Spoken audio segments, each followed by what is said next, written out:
Guys, listen up. As you get older, the best way to continue to look young, exuberant, and vibrant is to continue to take care of your skin. That's why I'm excited to have Teej Hanley as a sponsor of today's video. You heard me talk about them before, and you're going to continue to hear me talk about them because I believe in their products and the positive impact that they have on every man's life. Teej Hanley makes taking care of your skin so easy. They provide you with all the products you need and nothing that you don't. Every box comes with an instruction card that tells you when to use each product, how much to use, and in what order. Lapeef family, I must admit, skincare wasn't always something I always focused on, but since I started using this system, I've seen improvements in the way my skin look and feels. And you don't have to take my word for it. They have over 5,000 five-star reviews on their website from satisfied customers from around the world. I recommend you start with the level 1 system, which comes with all the basics: a daily face wash, an exfoliating scrub, an AM moisturizer, and a PM moisturizer. In addition to amazing skin, members of Teej Hanley get tons of benefits, including at least 20% off price, the ability to customize your box, pause or cancel at any time, and free US shipping. And because Teej Hanley is sponsoring today's video, they offer my great deal. Just click that first link in the description and you'll get 30% off first box plus the free gift. Seriously, that's an amazing deal. Even though it's too early, as I often say, it's never too late. Click that link and get started today.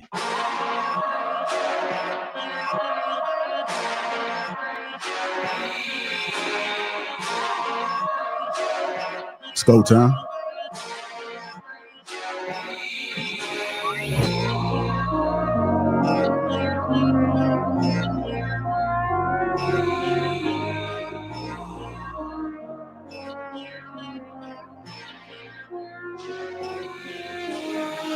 Going on, family? Welcome to the King Talk on the Lapeef Network. Let me introduce the crew.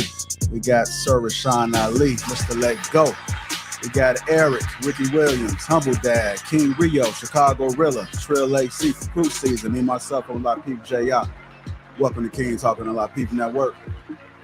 What's going on, family? What's going on? How y'all doing?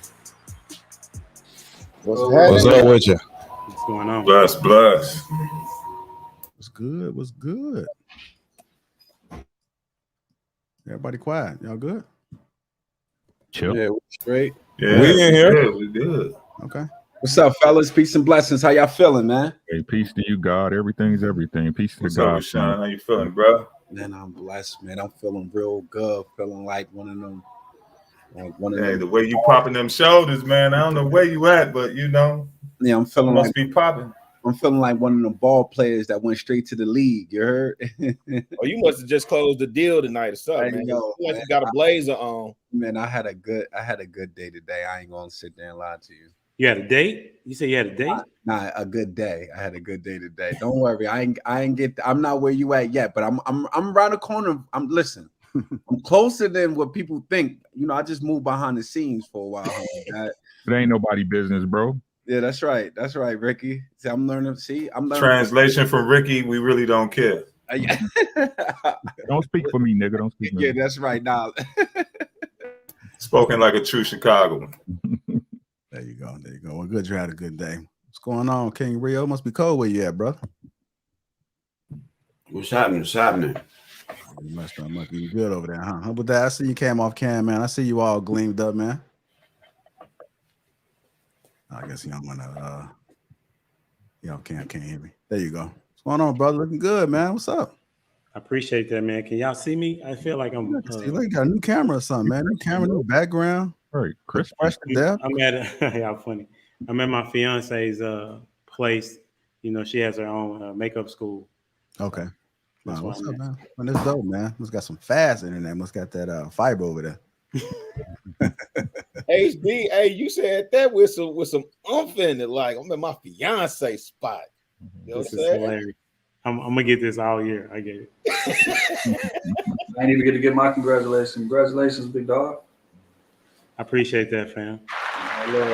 Salute. Hey, just something he don't really be doing. He be doing this shit. On camera, he be talking. He be doing this. That's the other hand. Yeah, there you go. Anyhow, welcome to King Talk, man. I appreciate you guys tuning in. Shout out to the Green Gang in the building. Tap the accountability partner, Marquise Keys, Jolie, James Sanders, Ricky Williams is in the chat. Sherelle, shout out to you. I see Kelly Convo's in there. Shout out to you. Mr. Williams, shout out to you. Will G. Shout out to all the Green Gang. I see HR's in the building as well. Make sure you get those hurt feeling reports ready for the people that's in the chat. Shout out to the sponsor, Teej Hanley, too, as well. There you go. Shout out to you. Make sure you guys click the link, 30% off along with a free gift. Said Phil Teej. Man, we got to take care of our skin, so let's make sure we get that in order. And hit the like button. Also, make sure you subscribe to the channel if you haven't already. Let's go to get this show started. Our first topic of the night. I think Mr. Lego, you had left on when they was talking about this. I'm gonna have to put it on my phone. Wait, what happened? HD, go on mute. HD. Don't worry about it. I got it. I just muted him. Mr. Lego, you was on a She Critique this past, maybe last Friday, and you left when they was discussing this, but they was talking about this particular topic right here, which is there a such thing as balance for successful men? Is there a such thing as balance for successful men? So I'm gonna go ahead and play this clip to give you guys a little bit of context, and let's talk about successful men and if there's balance or not. This Inez, respectfully, you're tripping. The primary reason I'm where I'm at in my life at my age is because I outwork most of my peers. There's no such thing as balance for successful men. That's true. You're going to give up one or the other. I totally agree. You're probably going to give up time. I will also say, just because that comment was directed at me, I'm not tripping and you cannot outlogic me. Financial success and overall success are two very different conversations. So you might be financially in a better position than your peers, but that does not mean that your family is not suffering because of your financial success. That does not mean that your overall happiness is not suffering because of your financial success. And so when I'm talking about balance, I'm talking about overall. I'm not just talking about the money that you're bringing home to your family. We'll talk about it. Is there such thing as balance for successful men? What are you guys' thoughts? It's all depending on what you define as success. We talked about this last week. What is success to you? Right? If it's chasing the bag, bro, that requires time. Time is the most valuable asset in the world. It's the thing you're supposed to be trying to get the bag to buy back, right? So if you're trying to chase the bag, you're giving up time. If you got a little one or a wife or a family, you're taking time away from them. That's simply what it is. So there's no such, what is successful to you? Successful to me is that I'm able to take care of my family, spend time with my children, spend time with my wife, build within my home, and be successful that way. So I consider it pretty balanced. Okay. Right. What do you consider success? I know what everybody else considers success, but thank God I'm not everybody.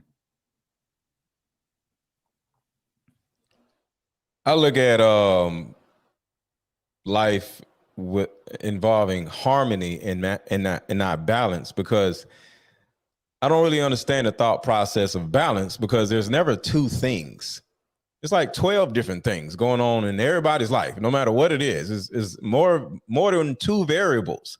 So the balance thing is like this versus that. No, it's like 5, 10, 15 different things going on in your life. So I look at life as being harmony. And so when it comes to that, when you got family and then you got success and then you got all these other different things have a certain priority that changes day to day. Sometimes your girl is prioritized. The next day, your business is prioritized. So that's a harmony. And I always look at harmony like that, the preamp, like in a recording studio, you got all these little lines going up and down. They're never going straight across.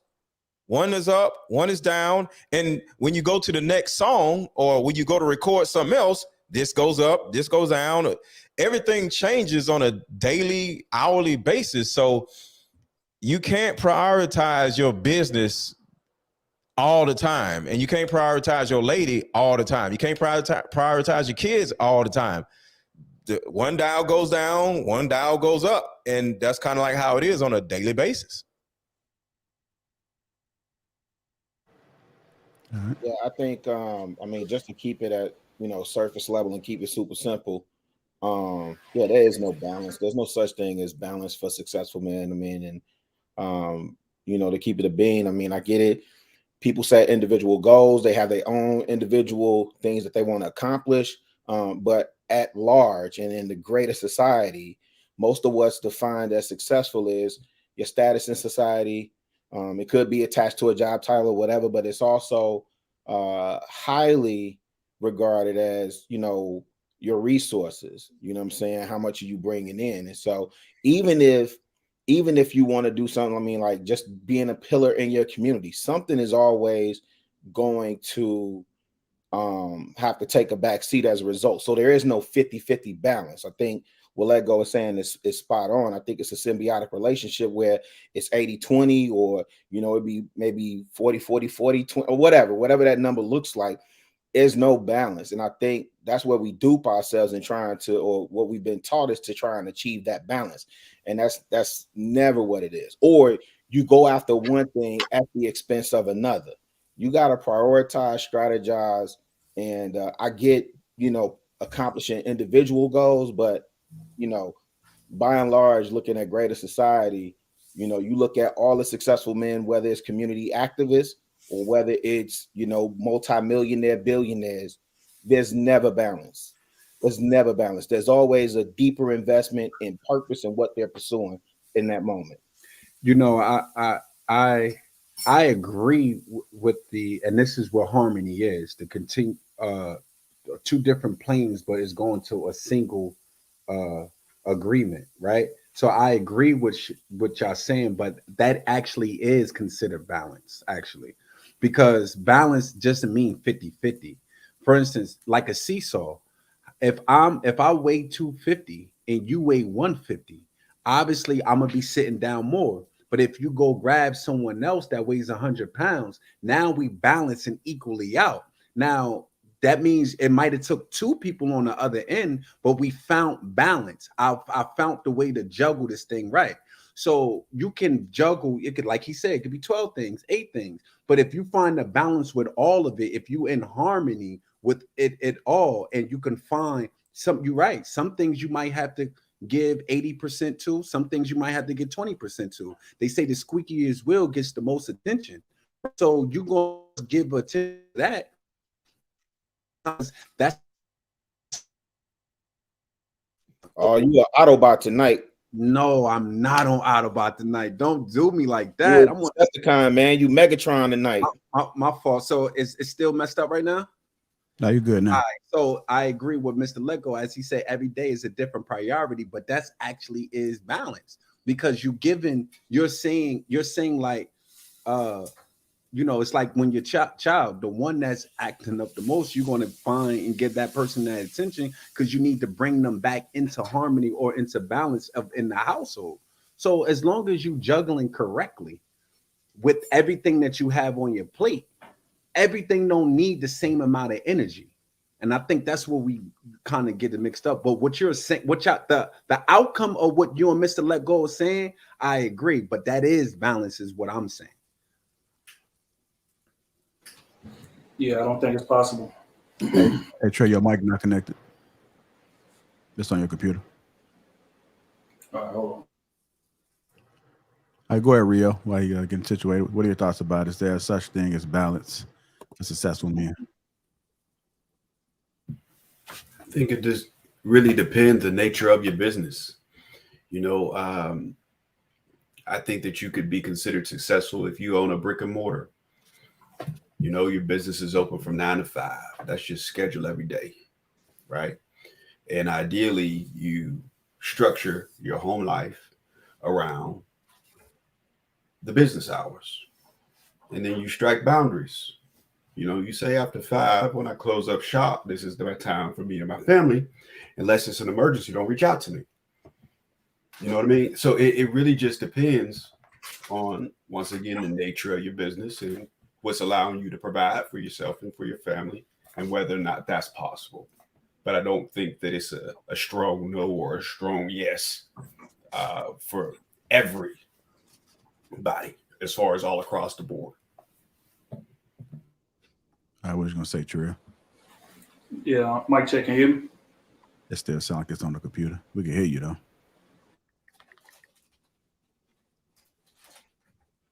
Go ahead, Eric. What are your thoughts about it? Everybody's said some valid points, but the one thing that I want to bring up, everybody keeps defining the word that is pretty, which is success. But the thing you got to realize, and the thing that you got to define probably more so than anything, is balance. And what's your balance? Because what I've heard every man say on this platform is what their definition of balance is for them. So, number one, you've taken the time to see what success is for you, right? But what I would want to tell people to do is to define what balance is for you. Now, if you have a significant other in the household, if you have a family, if you have anything going on where it's more than you, then that needs to be communicated with everyone that's involved. So then you're on the same page, and then you can strike that balance together. The biggest problem in finding balance, especially for a successful man or successful woman, is that the lack of communication that's involved in what those words truly mean, success and balance. So make sure you communicate that, make sure that you define that, and then once you do that, you off and running. All right, we're gonna try this one more time. Mic check, good, man. mic check. You I'm good? good? Yeah. All right. Yeah, to answer the question, I don't think it's possible. To be honest, I don't think it's possible to operate at peak efficiency in multiple things. It's just not what it is. Now I can allot time to multiple things, sure, right? But whatever I'm passionate about is gonna take precedent. Example, meaning if I'm trying to build a brand or I'm trying to build a business, whatever the case may be, I could say, you know what, 6 o'clock, man, I'm going to the house, man. It's just family time. It's just what it is. But more times than not, when you get to that house, your mind is still going to be running 100 miles an hour trying to think of, okay, how can I tweak this shit? Okay, damn, let me try this next time. Okay, I tried this today, that didn't work.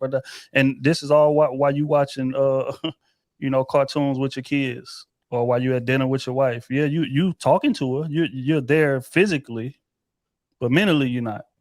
You know what I'm saying? So I don't think it's possible to operate at peak efficiency. Whatever's passion is going to take precedent because all your attention is going to go there because it's a constantly evolving, it's a constant tweaking type of thing for you to reach this perfection. You know what I'm saying? Like the word happiness is relative, the word balance is relative. So that's why I can tie it to it is impossible.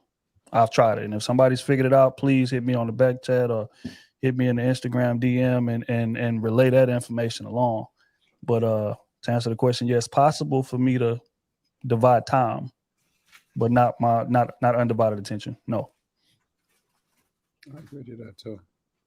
And that attention part is important. I was telling somebody earlier today that having more than 2 kids is actually hurtful to kids because you can't give out that amount of attention to, all these different kids. So attention is important when it comes to not just the humans, but to your business. And that's why it's impossible because you got to give attention to yourself also. You got to keep yourself up because that's another part right there. I was just talking to somebody else the other day, and it was like, yo, since I've been working so hard, I need to get back in the gym because they didn't put enough attention on themselves lately where, they got a gut and they just out here, they ain't doing what they need to do. So they got to give themselves more attention. So it goes back to 1 is impossible. 2, there is no balance. And 3, harmony. Like you got to put together this harmonious schedule. You got to see your lady, whatever, or if you live with her, whatever, that's a little bit better. But you got to see her a certain amount of times a day. You got to go to the gym a certain time a day and go to the gym every day. And you got to do what you got to do a certain part of the day. And that is difficult to do every day. Something's going to be up, something's going to be down. So the main thing I want to just reiterate, we as men and just the women also, you got to make sure you're giving yourself enough attention along with all these other people and your business, because you turn getting fat and just unhealthy because you focus on all your time on all these other people and these other things like your business. Let me just say this. Let me just say this real quick because I know people are talking about entrepreneurship, and most of the people that I know, especially like the people that I knew in Atlanta and some of the people that I know here in Chicago, it's never a 9-to-5 operation. It's like a can't see to can't see. It's from you working from can't see to can't see. You understand what I'm saying? And it requires a lot, and most businesses fail within the first 5 years. So for those that persevere and make it, through those first 5 years, and then those that are able to break even and turn profit. I mean, I know the conversations that I've had, in times past with JR, just in how much sleep he lose or how much time he put into building his network. So it's not pretty, it's not sexy. And when you're building a business, something is gonna suffer. Something is definitely gonna suffer. Like Trill was saying, you can allocate your time.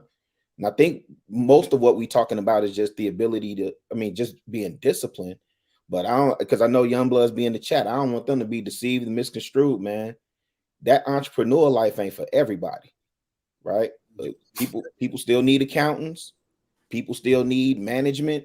People still need, bodies in the building to serve customers and so on and so forth. And that might be you.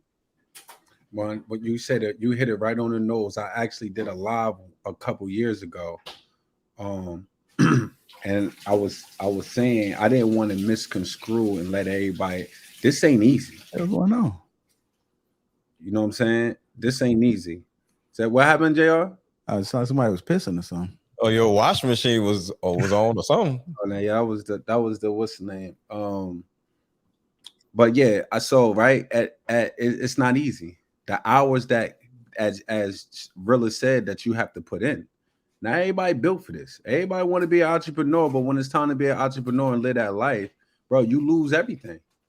You're liable to lose everything in the beginning because you making sacrifices for it, and you got to try to find, if you got a family, you still got to find time to have to deal with your family, unless they saying that they willing to be on that journey with you and sacrifice while you are doing what you need to be, until such time where you can start bringing back in and spending more time back with the family.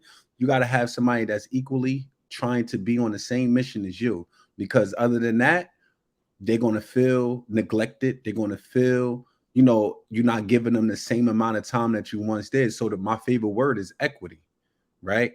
The equity is, it doesn't mean it's nothing 50-50, is you giving the time that you need for the certain things at that period of time. It doesn't mean last forever.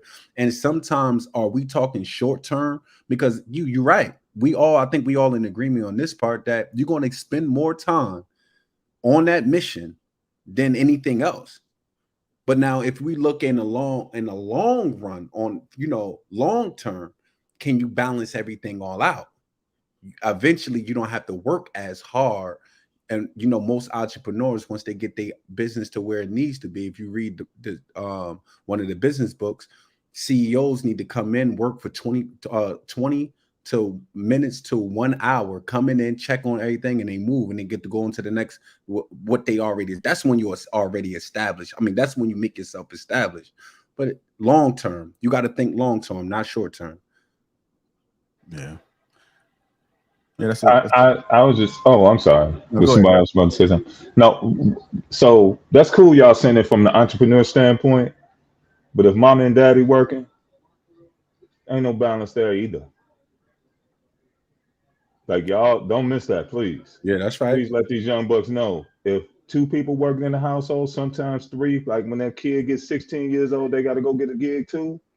Yeah, you feeling it just as much, if not even more sometimes, as the entrepreneur. Because some people even working like off hours, like daddy work from 9 to 5, mama work from this, you see what I'm saying? And then if you want to hit, you got about an hour's time where you can hit or do something with anybody. And then before you know it, I'm tired, I got to go to work. And let's not even factor in overtime. So that's cool. We talking about entrepreneurs, and we all successful brothers here, power. But let's talk to them people that's got them 9 to 5s too, because with the way this world is set up and how, you know what I'm saying, like Black Friday just passed, everybody then charged up them credit cards. Everybody like, oh yeah, I got Mimi her little this and that, and I got such and such this and that. Oh, it's a lot of overtime going on this week, and there's definitely no balance going on in these households. Yeah, this is something I want to say real quick, and especially with that whole Black Friday. Is it just me? But when I look at it, I think the prices are already marked up. So when they take it down, they just only they're making you believe that you're really getting a savings when it was made for a little bit of nothing. So when they send you these emails and saying, "Oh, it's 20% off," when you see that price, I mean, it's all a game. But the way the mind works, people are so easily influenced that they actually think they're getting a deal. Well, as an entrepreneur, I sold instead of bought as on Black Friday, and I dropped my prices in half. So it just depends on what the sale is and what is what, you know what I'm saying? Because just from an entrepreneur standpoint, if you want to make the most out of Black Friday, you as an entrepreneur, you do got to slash your prices, because it's about how many people will actually buy versus how many people haven't bought already with this new sale. And they already know this sale is probably never going to happen again, except for Black Friday. So people will buy. So just from an entrepreneur standpoint, I ain't buy shit on Black Friday, but I sold a bunch of shit as an entrepreneur though. Let me just say, to E's point, Eric, you spot on, G. And I got a young blood that works for me, and we was closing the store the other day. And I mean, he's a hard worker. I'm getting ready to promote him. And I said, "Yo, who taught you your work ethic, man? Who taught you how to work so hard?" And I forgot him and his dad and his mom's are separated or whatever. And he said, "Yo, my dad taught me to work that hard." So my dad got 4 jobs. He's a professor over here, an adjunct professor, and this, and this. And as a result, a lot of times they relationship, I totally forgot about this because he haven't asked me for no time off in a long time. Usually when he asks me for time off, it's to go spend time with his dad. So you hit it spot on. But I don't know what let go into. But I would say this. So Black Friday in this economy, I don't know if y'all know what the retail sales results were. We ain't even getting into Cyber. I haven't looked at Cyber Monday numbers yet, but it was $9.1 billion for Black Friday. It's the biggest Black Friday we have ever had in this country, right, Eric? It's the biggest one ever, right? And so, yeah, most definitely.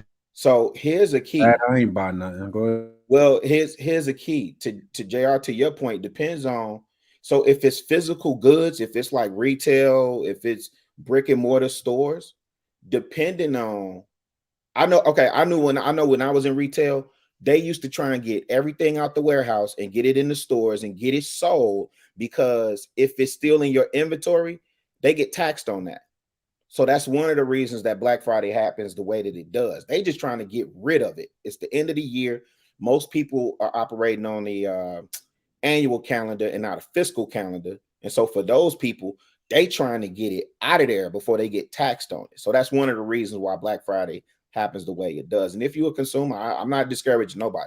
I hear a couple of y'all saying, I ain't buying it. Man, it was really black, but every Friday is Black Friday for me.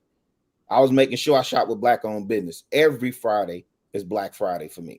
Shout out to shopping for Black-owned business. I like to wait, because all of this stuff that don't go out, all of this stuff that I wanted, it never fails. Right around after Black Friday, going into trying to get all of the Christmas stuff out, because Christmas is right around the corner. All of the stuff that I wanted, they be having it on for the low. It'd be even lower than what it was what they selling for Black Friday. All you got to do is have a little patience. But we so impulsive, as I think really you said it, that we so easily consumed and lied to, and we see a price and we just think it's a good price. Just wait a little bit. Those people want to, they if that thing is up there, they're gonna make it cheaper than what they were selling it for Black Friday. They got to give it away. So that's my motto. I win every year. I start. So go ahead. No, I was just gonna say, I mean, for me, like the more as I keep exploring this whole entrepreneur type of vibe, as an entrepreneur, I thought the goal was to be able to create more time. So even if you are putting in all this hard work, how long do you put that hard work in? You should probably set a goal to be able to travel and experience and have other people run operations. I thought that was the goal for entrepreneur. 7 years. Yeah, I mean, but I could be wrong. Some people don't know how to turn it off, but I want more time. 7 years. Well, you know, the main thing that everybody like to say, fellas, is grind. We got that in everything we say, and this is my thing about grinding. If you grind anything, like for instance, when you sharpen a knife, you disintegrating the knife. The knife is disintegrating right before your eyes. Anything you grind, you're grinding it down to dust. So if you constantly grinding, I'm grinding, what's left? What's left? It's like Be careful what y'all say, man. It's like Be careful how you live life. It's like a pencil sharpener, right? Exactly. You that lead is still be sharp, but how much pencil left, right? Now I understand it, like, and I'm just gonna say it like you'll know when you get older, right? That's when y'all learn. The thing is, we live life backwards, right? But I'm telling y'all, you can't get the moments back. You can't. Now I understand, and this is the thing, and I understand it, y'all. Please, I understand. I know y'all be like, "Oh, Rick, da da da da." This is what I'm saying. Get your money, right? But not at the sacrifice of the things that really mean something to you. Because I'm telling y'all think it's a game, bro. Y'all gonna blink and you gonna be like, God damn, bro. That's how it's gonna go. And no matter what y'all say, Trill said it a million times, bro. You can have the nicest car and the biggest house and buy your kids all the finest things. But when they come down, when they sit at you in that table and y'all had that talk, they gonna say, I really wanted your time. Right? I'm telling y'all, time ain't no bitch. Y'all think it's a game. But it's your life. You know what I'm saying? It's your life. I hear y'all, bro. I'm just saying, bro. The biggest R in the world is regret. I appreciate that, Ricky. Go ahead, Trill. No, I was gonna say also, man, just speaking of what JR was saying earlier about, I thought the end goal was time. I think especially like the more that you're in the entrepreneur situation, like you begin to realize that it's not about the end result. It's not. We can all set goals. Hey man, when I hit 100,000, man, I'm gonna spend more time with the family. Or when I hit 1 million subscribers, I'm gonna slow down, delegate, spend more time with the family. But then the closer you get to that shit, the more you realize it's not about the end goal. It's the hustle is what you fall in love with. Just like a drug dealer, right? People say, "Damn, bro, you had 200,000 in the bank. Why you couldn't just walk away from this shit?" Because after a certain point in time, it's not about the money no more. It's about that rush. It's about those incremental improvements. It's about me trying this thumbnail out, trying this type of video out, and oh shit, I got 1,000 subscribers from this. Okay, so let me see if I can tweak that and up it some more, up it some more, up it some more. And eventually you don't even think about the subscriber count no more. It's just, how can I tweak this shit to get it perfect? I was watching a documentary on Warren Buffett earlier. He damn near 90 years old. And he still wakes up in the morning and has the same routine as he had when he was 20, 21 years old. He still wake up, read 7 hours a day, still go to the McDonald's and spend $4.15 on his breakfast. He's still like very, very, very in it. And he's a multi-billionaire, 90 years old. You would think he should be on an island somewhere kicking it, just cooling. But just like he said, it's not about the money. It's the rush. And I feel like once I step back from it, then I'll probably die because I'm not in the game no more. So I think that's more so what it is. And if I'm advising a young dude, I would just say, man, just be careful with that. Don't be so end goal oriented, because once you hit that goal, the only thing that's going to happen is lack of fulfillment and your urge to go chase another goal. So just be careful with that shit, man. What Sir Rashawn say, I can lead a game. I could walk away from the league. But would they love me? Would they still love me as much, man? Shout out to Mitch. Straight up. Yo, Rest in peace, Money Mitch. yo, Trill, one thing about what you said though, a lot of what you said in my head, in my head, in my head. Who you talking to about that? Are you look, it's okay to have goal to goal to goal, because we ain't never meant to just be the same and stay the same. We ain't we as human beings we weren't created as that. But see, a lot of times what brothers do, and I've done this. I've done this. I have all these ideas up here, and I'm gonna do this, and I'm gonna do that, and I'm gonna do this. Oh man, I want that. And I ain't told nobody in the crib. I ain't told nobody, and now I didn't change the game up. You feel what I'm saying? And they ain't with me. And see, that's what I meant by your definition of balance. You define balance almost on a daily basis. When you hollering at them people in your crib, you man, if you got a woman that you hollering at all the time and you letting her know what's up, you do two things. Number one, you give her the opportunity to know if she want to ride with you or not. That's the first thing. The second thing is if she want to ride with you, she know what she got to do to stay with you and be in that passenger seat with you. Or sometimes she got to drive the car, but she know what she in for. But a lot of times as men, we get up here, and this is one of the most dangerous places in the world. So everything you're saying is true, but you got to be able to share that thing, especially if you got a crib full of people that you're responsible for.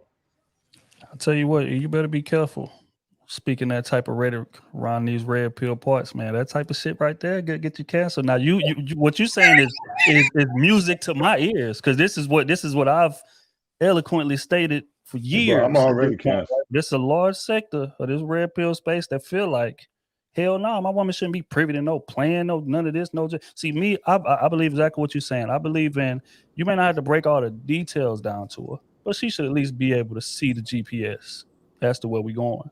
True. But a lot of people Bill, in he this said space, she might have to drive the car sometime, man. These folks, they triggered in the chat. hey, that's why I say just be careful, man. That type of rhetoric could get you canceled. But no, serious note, I agree 1,000%, though, G. But I do feel you though, Trill. Most of those dudes that be talking like that, brother, they be acting all tough, bro. You know, everybody tough on social media, bro. Everybody be talking this, acting like, And at least starting now. you know what I mean? Like you already know my motto, bro. Like they be liars, B. They not really like that in life. They scared. Some woman done hurt them. Now they became extremists.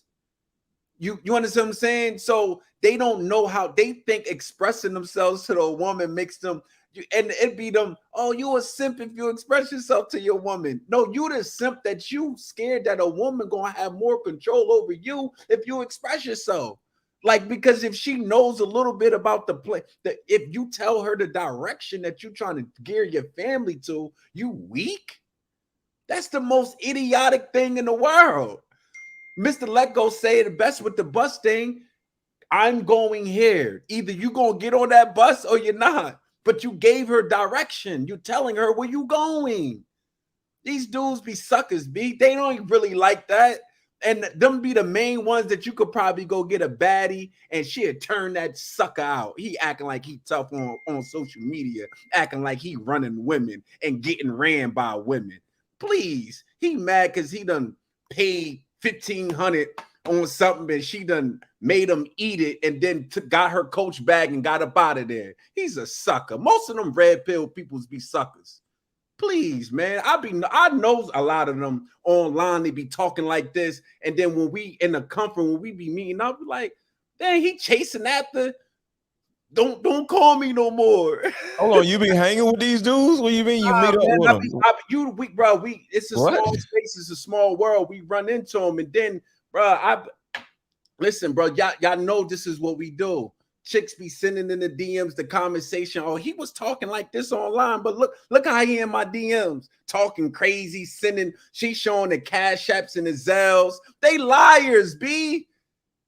They really liars. They really not like that, man. And Ali, if you know, I ain't gonna, you know, I'm a chill, bitch. Ali, I dare you to put an address on it. Who you put an address on it? They be liars, man. Listen, the minister taught us better than that, brother. Don't do that. They be laying on their stomach with their legs crossed. They be lying. Just in the words of Ricky, y'all be lying. Liars. They liars, bro. Yo, y'all on, bro. Yo, look, man, look. It's simple, bro. I don't know why y'all don't know like the basic mathematics, bro. If you got your shit together like that, you got you one, bro. But y'all lonely as fuck. I don't care.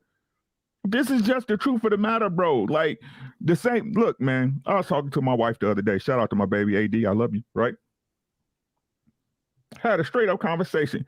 The truth of the matter is these hard-headed women, these women that you don't call feminine, the feminine ones, the submissive ones, all of them want a husband. Every single one of them. If they didn't now, just like what Rashad said, you know, the dudes he hurt and he scared and shit and fearful, right? That's the same thing that happened to them, bro. Right? So like I said, I don't care what nobody said. If you check all these boxes, it's not what we be saying, Trill, right? If a good person gonna cost you something, right? And what's the thing, right? Everybody, it's so hard to find a good person. Ain't a lot of good people out here. So that means if you a good woman, you gonna get scooped. This how I know y'all don't be listening in the chat, right? If you a good woman, you gonna get scooped, right? You still I'm single by choice. No, you not a good woman. All these dudes, you this and that. I'm getting the money, the bag. I'm providing space for my woman. Yada. You a good dude, but you ain't got no girl, nigga. You ain't no good dude. Something fucked up with you, bro. Cause like attract like. Go ahead, Ricky. Like attract like. So if you keep running into girls with purple hair and lime green nails and they shoes, they toes hanging off the end of their shoes, guess what? That's what you is. Fake.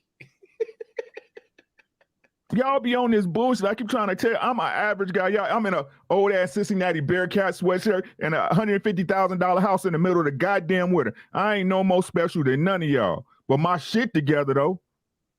Go ahead, Ricky. That's success. Y'all wilding, bro. Y'all happy to be sleeping in a bed by y'allself when it's cold as fuck. That's cool for you, right? Yeah, I'm an alpha. I'm super alpha. So, y'all weird. Y'all some liars, bro. I keep telling y'all some liars, bro. If you wanted it, you do it. The same way you wanted that fat ass, you took your ass down to the Dominican Republic and got that BBL for $3,500. It's the same way you would get your shit together to get a man. The same way you went and worked out for that fucking BMW, bring my wallet when you bring that motherfucker to the mechanic. It's the same way you would get out there and work to get a good woman. But that y'all don't want to talk about this shit though. Right? When I talk about this shit, people start leaving the chat at my show and shit.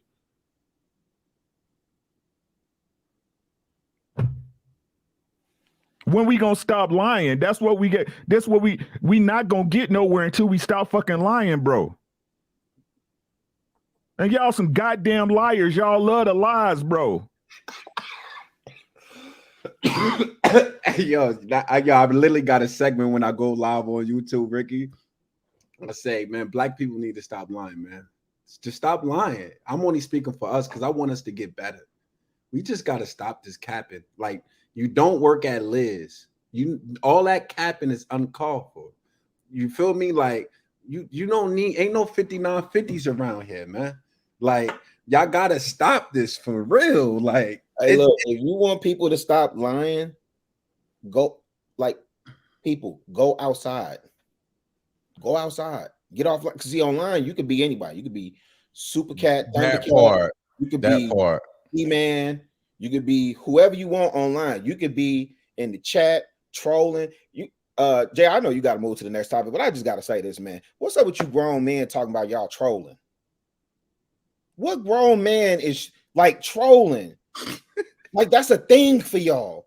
You over 21 and you playing games in comments, and that's entertainment for you. That's crazy to me because in my day, you would get the shit knocked out of you. Playing with grown folk, playing with a grown ass man that's talking about, I was just playing, I was just trolling. Yeah, until they got their hand wrapped around your neck, choking your motherfucking lights out. All right, Jay, my bad, dog.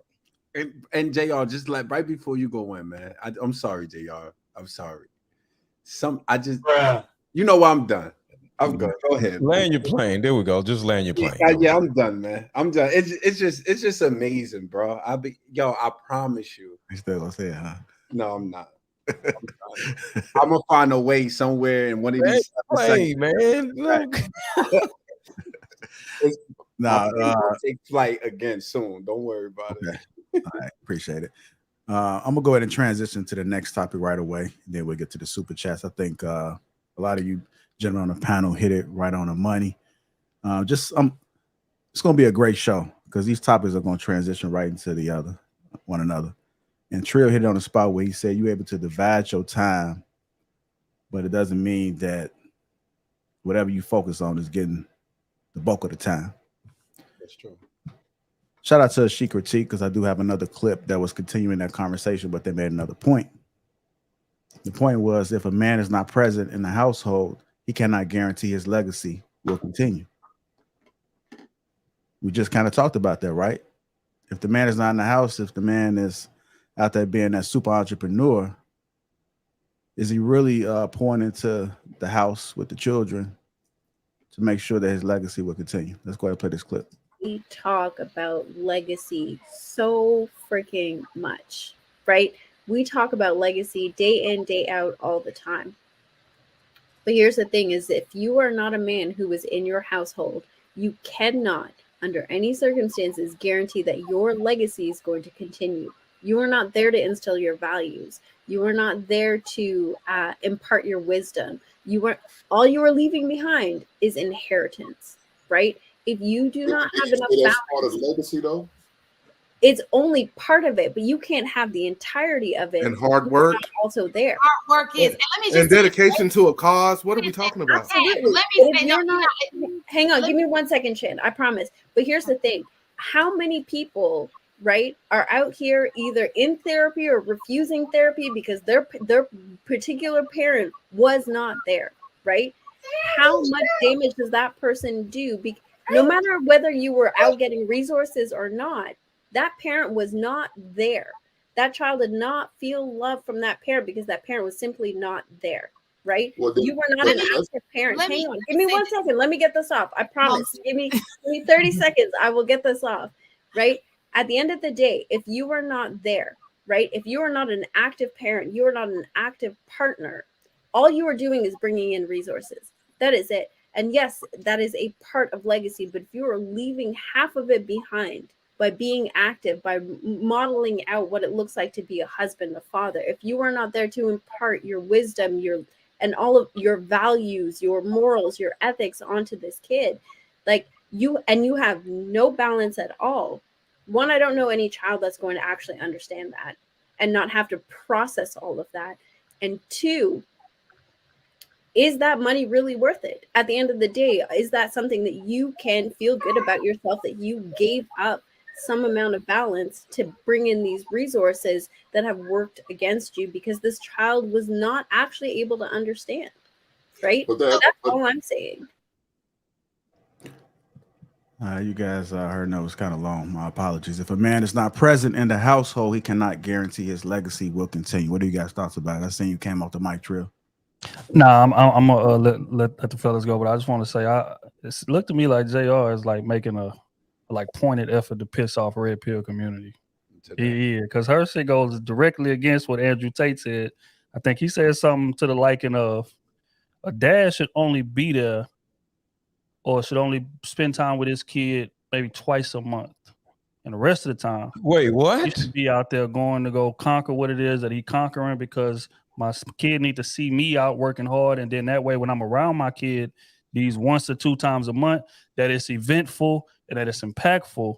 But a dad shouldn't be there day for day taking care of the kid like the woman did. So what she's saying is going directly against that. Does he have kids? JR making a pointed effort to piss off red pill tonight. But y'all boys go ahead, man. No, I'm gonna say this to it. I think what?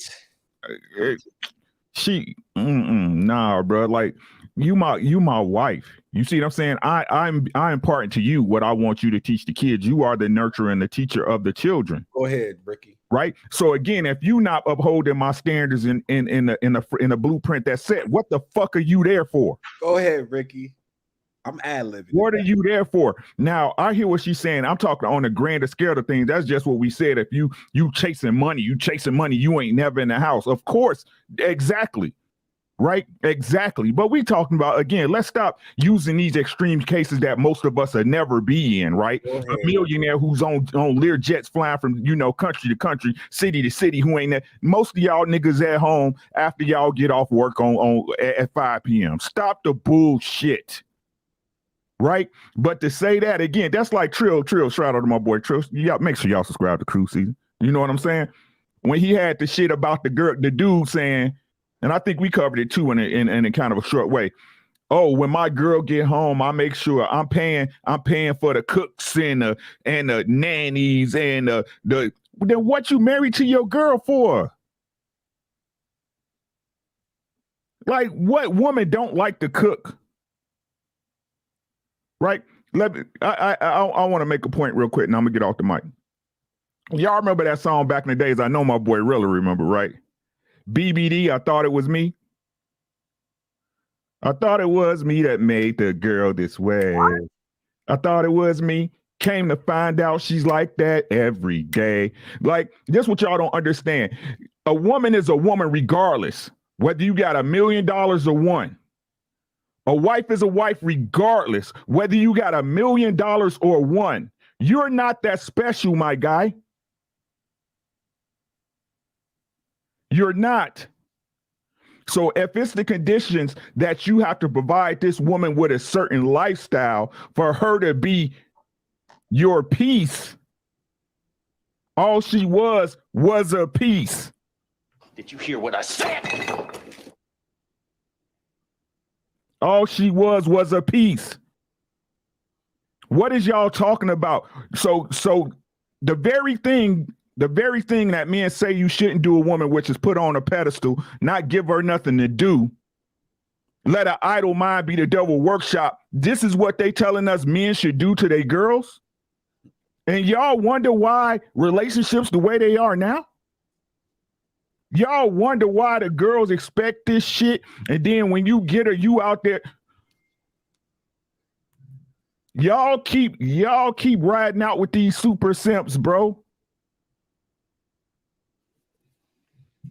That's some super simp shit. What's the point of your woman if she don't help take care of the home? What's the point of your woman? The woman teaches the children. The woman is the one who teaches the nation. So if she's not there to do that, what's the point? To simply nut in, have her shoot a kid out, and then go get her nails done? Is this where we at?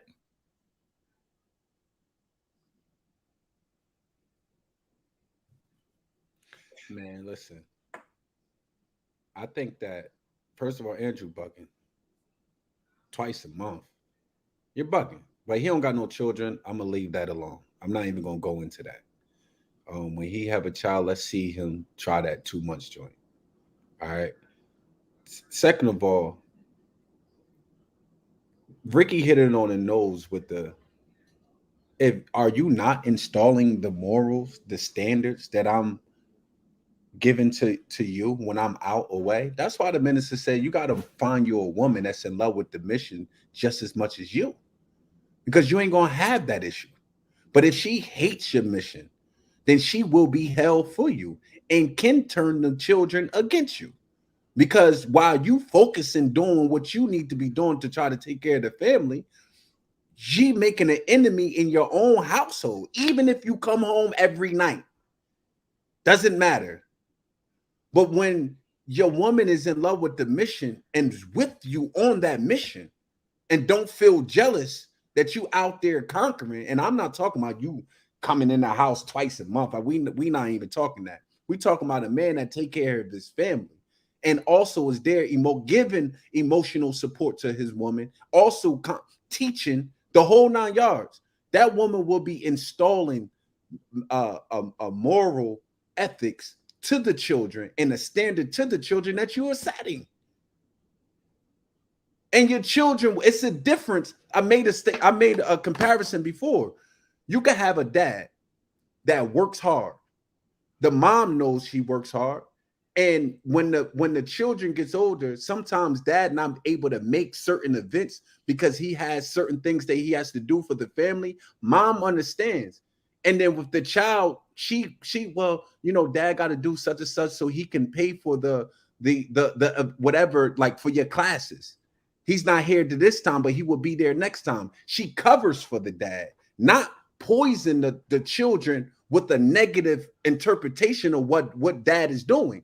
And the children grows up to say, listen, my father always worked. My father was there for us. He didn't make all of our events, but he made some of our events because he made sacrifices so my mom could be at home raising us. That's one aspect. But now when the mom is not in love with the mission that you're on, she could, when she's on the phone complaining to her friends, yeah, he never here, complaining that you never there, it poisons the mindset of the children, and the children grow older to say, you wasn't there. You just financially took care of us. The whole 9 yards. And then now the children grow up with a negative outlook on dad. So be careful the way how you think that you're treating your woman, because she could be your heaven or she could be your hell, bro. Let me say this. This is important. Okay. Huh?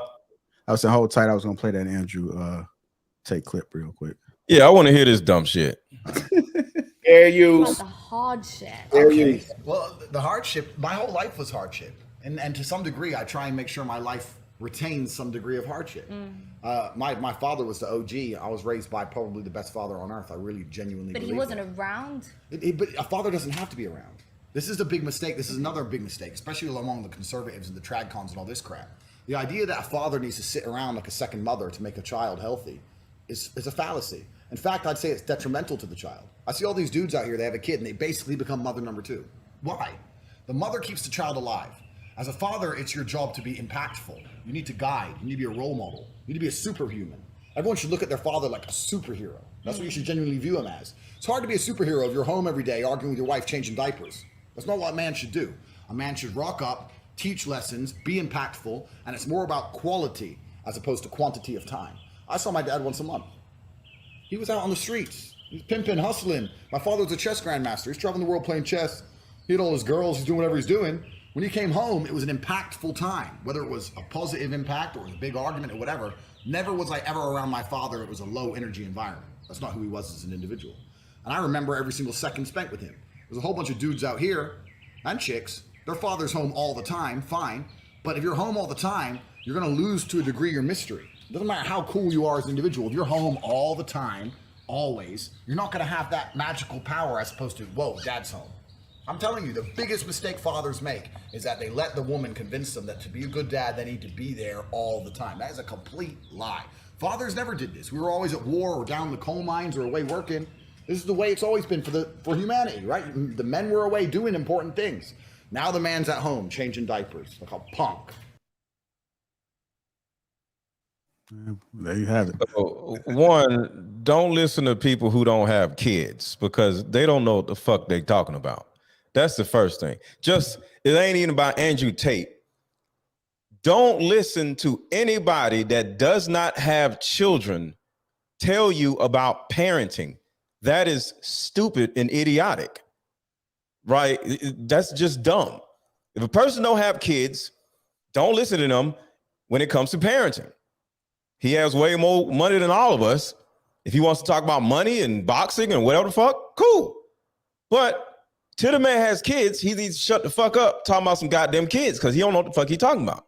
So children need their dad as much as they need their mother. They need their dad more than they need their mother. Actually, in certain ways, in certain instances. Do we have to have a certain amount of mystery? Like he said, I can kind of agree with that, but that does not. So I'm looking at a couple things he said. He didn't really, well, forget about it. You got to be home for your kids. You got to be available to your kids, but you still got to go out and work. So when he said dads was in the coal mines and all this other, I can understand that. because a man has to go out and fulfill his purpose, and a child has to see their dad having a purpose to fulfill. But that does not mean not being home with your kid. Now, if you sitting around all the time with your wife as much as your wife, and you being a second mother, I can understand that. You don't go out and go bust your ass, go make some money, go do something, because you have to show your child what hard work actually looks like. And sometimes, like as entrepreneurs, I don't work hard. I don't. I'm not out in the work. No, I'm chilling. You know, if I choose to do this and choose to do that, that's cool. But at the same time, I'm not going to just be at home with my kids all the time without them seeing me working or creating or doing something. So there's a certain amount of what he said that I can actually concur with. But overall, if a person don't have no fucking kids, don't listen to them, because they don't know what the hell they talking about, because they ain't got no fucking kids.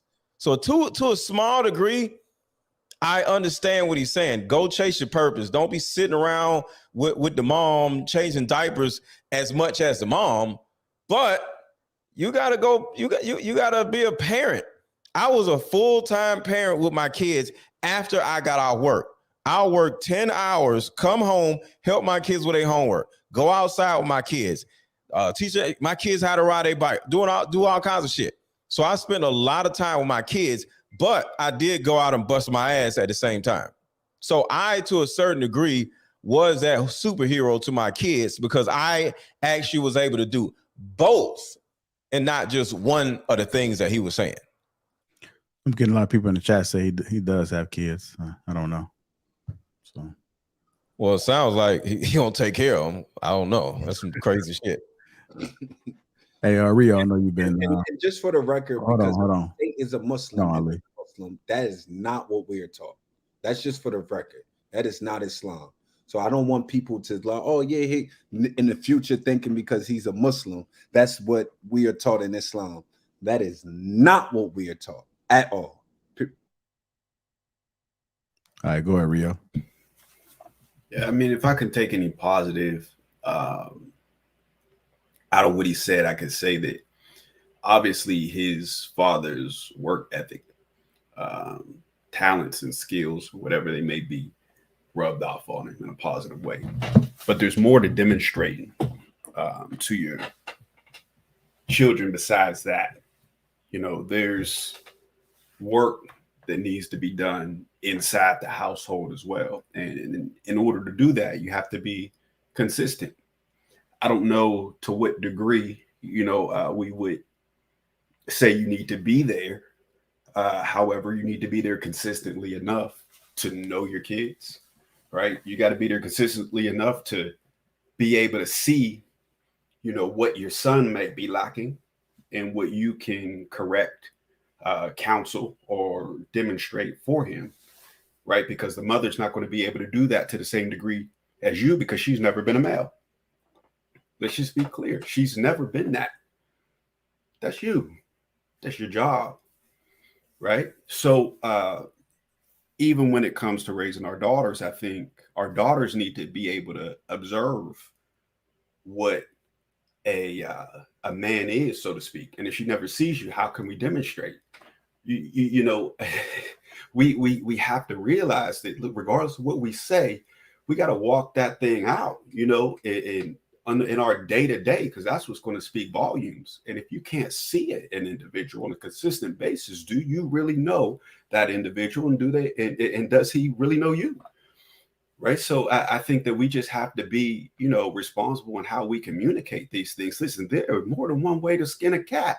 At the end of the day, Mr. Lecko just said he's an entrepreneur, and his particular lane doesn't require him to break his back, so to speak, on a regular basis. You know what I mean? So, hey, if he's prepared to balance whatever it is his business is going to throw at him and still have a heavy presence in his household, there's nothing that he's doing wrong.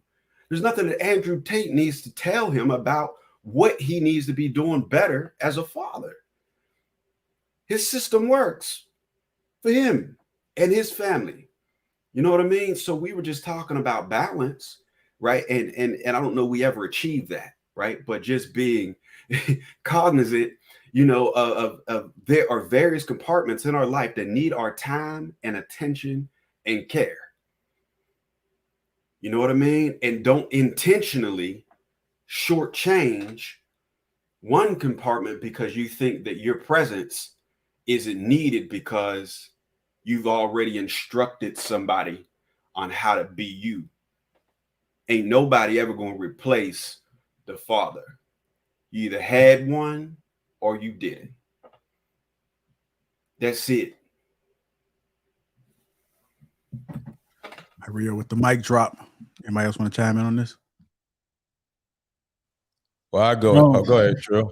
Yeah, no, I was gonna say, man, that I starkly disagreed with him when I first heard it. I mean, I understand the mystique aspect, but fact is, kids are visual learners. Like you can tell a kid all day long what to do. You can give them the blueprint and a damn notepad with punctuation and everything. But until that kid actually sees it be done, the lesson is not gonna really take like that. It's just like growing up in our neighborhood, right? Like it's a lot of people that'll try to tell us what to do. Sure, but if your lifestyle don't match what it is that you're saying, that shit going in one ear and out the other. Or we ain't seen you do it, that's going in one ear and out the other. Compared to if your pops is telling you, hey boy, hard work is important, and you see your daddy getting up and going to work every day and still coming home and finding time to be the man that he needs to be for the family. When I leave the house, that's what I'm gonna be programmed to do. It's not just somebody telling me this that I see one time a month. Because at that point, we don't even, you're not even really my father for real, if we're going to be honest. I mean, you're taking care of me financially, sure, but I don't see you as a father figure. I see you as just like a like OG, like just like in the hood that we may run into here, there, whatever, and he always got some gems for you and you take the gems. All right, OG, you take it easy. And then we going about our business, you know what I'm saying? But a father, different ball game. Because when that father's in the house every day, then you seeing your father handle all of the hardship. Like I still remember being young and because I was always real inquisitive. Like I knew how bills and shit worked at 9, 10 years old. I know, okay, this is the money coming in, this is the expenses, this is why I can't buy you those Jordans, or this is why I can't do this for you because this is what we got left. Would you rather me get you these shoes or would you rather eat? That's the shit that my dad was teaching me early. Like this is real life stuff. So that way, when I get older and I get out in the world, I'll be better able to handle life as it comes at me because I'm not just implementing what I heard. I seen it up close. You know what I'm saying? So that's just where I disagree. In terms of the mystique, I mean, sure, I feel like if you the dad that you need to be, your kid's gonna have that for you anyway. Because one thing about kids, especially young ones, they have a short attention span. I get into it with my 3-year-old all the time. She wake up the next morning and run dead into my arms like ain't nothing happened the night before. Because that's daddy. That's my daddy. Whenever I'm scared or whenever I'm unsure, I run to my daddy, and that's what she does. If we around too many people she don't know, she runs to me, not her mama. She runs to me more than she run to her mama. But that's because I'm there and she's seen me, protect her in a lot of these environments. Well, how can I protect her from anything if I see her one time a month and I'm just coming, dropping jewels off and then going back to doing what I do? She don't feel no sense of protection for me. And that's important for you to feel that from your father figure. Because even when we was in the neighborhood going through whatever I was going through, I always felt like, hey, if this shit get too left, I can go call my daddy. Go call my uncles. He gonna beat her. They gonna beat her. But if I see him one time a month, we don't have that bond. We don't. Like, and I can have the understanding that he's my dad. I can have the understanding that he's paying bills and doing whatever the case may be, but I don't see him as a father. So that's why I disagree with him at. Yeah, I think spending time with your kids is pivotal. Because when they go out in the world, they're gonna implement what it is that they're seeing. So if they're not seeing you, going back to the topic, then you have no guarantee that they're gonna know that they're gonna navigate like you would, because they ain't seen you do it. That's my take on it. Yeah. And a big, let me just say this because I think this was left out. It's important for a young boy, a young girl to see the dad mom dynamic, how mom and dad operate around each other. They need to see how dad loves mom. They need to see how dad tends to mom, how dad protects mom. It's not just about the father-child dynamic, it's a father-mother dynamic. So that child can grow up with a good understanding of what a married couple looks like, instead of just seeing dad gone all the time and seeing mom home by herself, tending to the kids all the time, looking like she's lonely. You know, you can see the body language in people's demeanor, and you could tell if mom misses her dad, misses the husband, and when he comes home, mom has to wait for the kids, daddy, daddy, daddy, and she has to wait her turn because she barely even sees him. So any man that is gone and doesn't see his kids for nothing but two times a month, he ain't seen the mom either. And what kind of human being is okay with just seeing a human being that they love 2 times a month? And that's why I say stop listening to these freaking idiots out here, because a lot of this stuff is meant to make people. I don't know what it is. I don't know what it is. But some of this shit is just the dumbest shit you ever want to hear. The man made some points, but the shit is stupid. You got to make sure you tend to your kids, and you got to make sure you tend to your damn wife. Your wife is a damn person. You can't be out here just in the coal mines, like he said, and never damn come home. The woman needs you and the child needs you. That shit just fucking crazy. And I also think what's not spoken to enough is the effects that had on the generation before us. Now, don't get me wrong. We did get passed down, gems of hard work and this, that, and the third, but we didn't get passed down how to communicate effectively from an emotional standpoint, or how to get rid of the emotions, or not get rid of, but how to deal with them, how to sort them out. So a lot of times, you know what I'm saying, it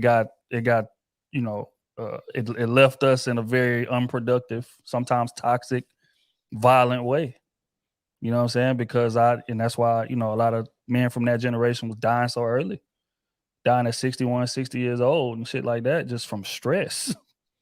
Because again, they were taught to be emotionless machines. I don't want that tutelage, because just like Lego was saying, that's going to cause a divide between me and my wife. But again, a lot of people in this, red pill space and thing they call manosphere, whatever the case may be, like they see their women as more of a pawn in my system that I have going, more so than my life partner. And that's why I disagree at, right? But in court, but if you see in it how they see it, then what he says makes perfect sense, because I don't necessarily need to be around my woman. As long as I'm providing financially, she's good. And it's her job to take care of everything at the house. I'm bringing the money in. That's just that. You know what I'm saying? Damn our relationship and any of that. So I think, do we want to repeat what we seen before, or do we want to adapt and get a little bit more, emotionally in tune with not only our woman, but our kids? Because a lot of, you got plenty of men from the generation right before mine that said that they dad done told them they loved them. They only ever heard that 1 time, 2 times in their life. And these is 40, 50-year-old men now. That ain't some shit that I want to pass down to my kids. I tell my daughter I love her every day. And if I have a son, I'm going to tell them the same thing, because that is important. And you don't realize how important it is until you get older and you're incapable of doing it. And now your wife is on you and she mad because y'all don't have a bond that y'all should, or your kids treating you like a damn wallet, or treating you like a utility, and you wonder, well, damn, they don't really care about me. That's because they don't know you. They know what you provide, sure, or they know you give out discipline, sure, but they don't know you. So that connection is not going to be there, and I don't want that my granddad had, or that even my dad had. Again, it's just like praise to be emotionless as a man. Just like, you don't never cry. He was just hard every day. He went through whatever, he sucked it up. He did what he did. And that's just praise. But it's not talked about how toxic that is and the psychological effects that has on men as they get older and later in life. We don't hear that. They just die early. And you'd be like, damn, he died of cardiac arrest at 46, 52? How?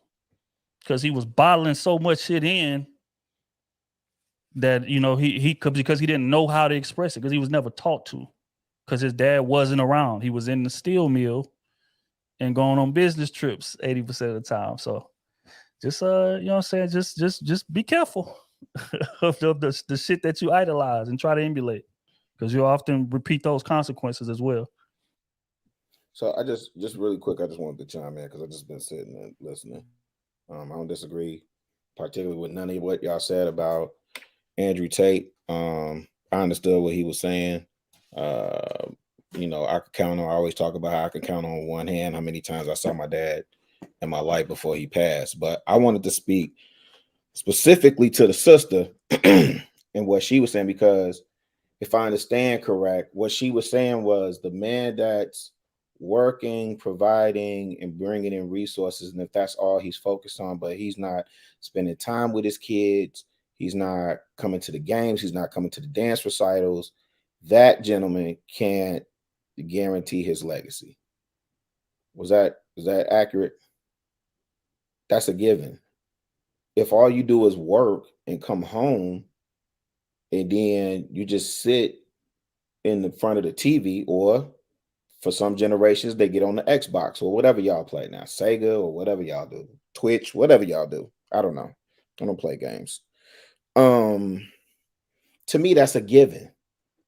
But I hate how we diminish how hard men will work to provide for their family.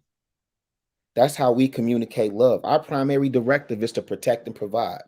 It's not to nurture. That's not embedded in our DNA. That the concept of nurturing and emotional intelligence and all that, that's kind of like, and I agree with you, Trill. We do have to adapt. Society is evolving, so we got to adapt.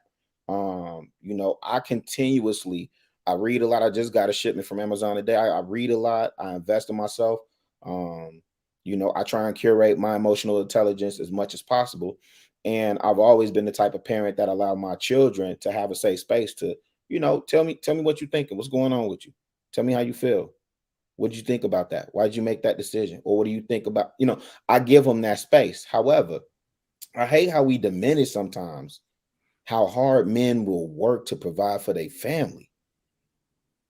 Like niggas go to the end of the earth to make sure y'all eat and have a roof over your head.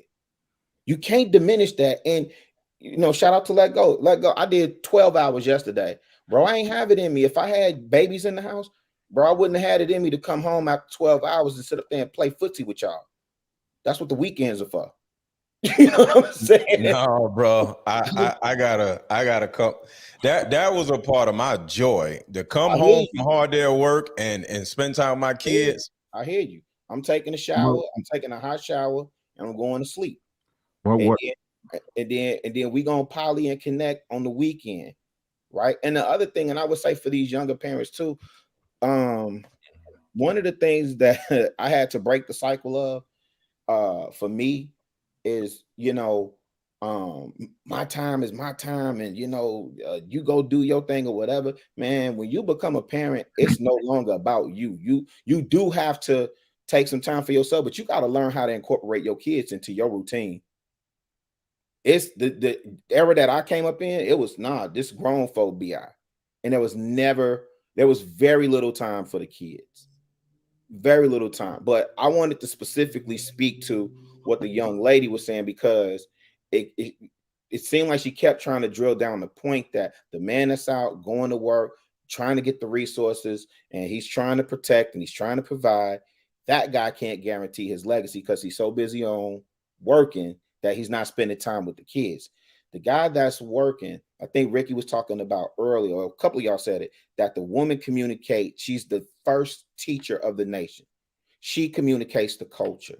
She communicates my directive. So my presence, in my absence, my presence should be still there through her, if she's teaching the children correctly. Now, when I show up, because you know what happens most of the time, I'm gonna tell you, daddy. Wait till your daddy get home. Now I become, the bad guy, or I'm just only good for discipline. Nah. As men, we absolutely have to figure ways to creatively invest in our child and impart wisdom to our child. I don't want to wait, hold on.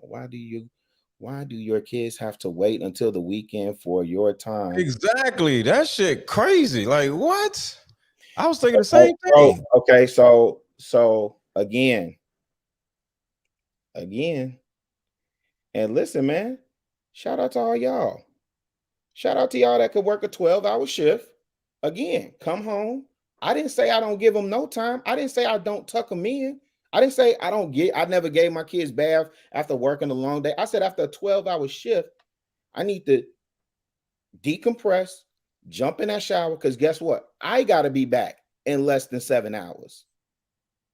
The weekend is our time. It's the same way you arrange date night. It's the same thing we was just talking about in terms of prioritizing. I get it. My kids ain't gonna get that time back. Guess who else doesn't get that time back? My wife. Hey, really, but you just said that when you had kids, it's about the kids. It is. Right. So how is it about the kids? All you need is 5 hours. Not about the kids. Before everybody jump off the ledge, and because we're not a monolith, we can't make it seem like I just said, here's the key. I said 12 hours. Fam, by the time I come home, they should already be fed and halfway to bed anyway. Most times they're just waiting on me. So if I said, hey, this is the time I'm setting aside for me to give you dedicated, undivided attention time, let me make sure I understand what y'all saying. Y'all saying, regardless of a 12, 14-hour shift, kids get that undivided attention, even over your wife. Because your wife may want some that night. Yes. Okay. I used to get home at 6:30. I used to get home at 6:30 every day, and come home. Food is in the kitchen or whatever. It's still light outside. The kids are outside or whatever, and I'm walking outside, see what they doing. They riding their bikes or whatever. I just watch them. Just let them know I'm home or whatever. Check to make sure they did their homework.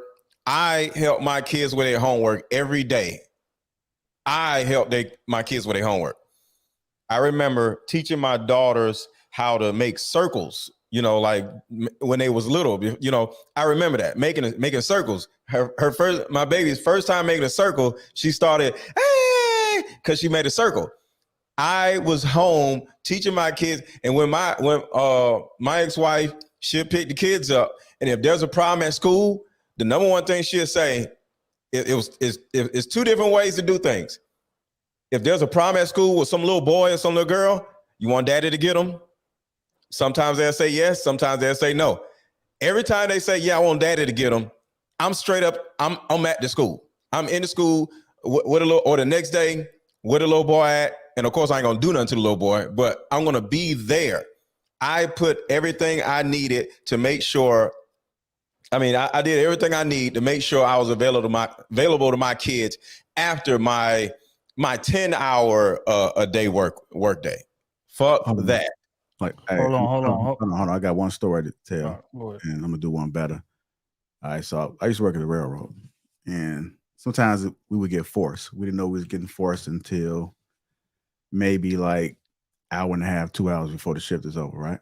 So I was on call, and I would do 16 hours. I remember one day I did 18 hours, and I was questioning, is this shit even fucking legal? And when I come home, I had to still deal with the kids, and didn't even know if I was going back for second shift. So I understand your point, depending on what time you're coming home. But when you have kids, it's all about sacrifice at that point, because I didn't have a choice whether if there was nobody to watch them, I had to watch them, which I did. I remember my youngest daughter, right? Well, I only got one daughter, but my daughter, I would just wrap my arms around and like lay on the pillow, just keep my arm around her, just to make sure she don't fall out the bed, right? This is a sacrifice that I had to do. And I'm working off for 2-3 hours of sleep. I get a call. Come on in. I'm right back, second shot. I just got off 7 o'clock to fight through rush hour traffic, drove 45 minutes, an hour, come home. I get the call. I got to make sure I answer the call, because if I don't answer the call or call back within a certain amount of time, then I'm in violation.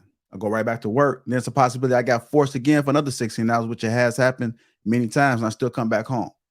So 12 hours ain't shit to me. I don't work 16, 18 hours when we have a choice. And you know what? This is right around when that when the when the recession happened, like 2008, 2009, because I had a year probation. I had just started.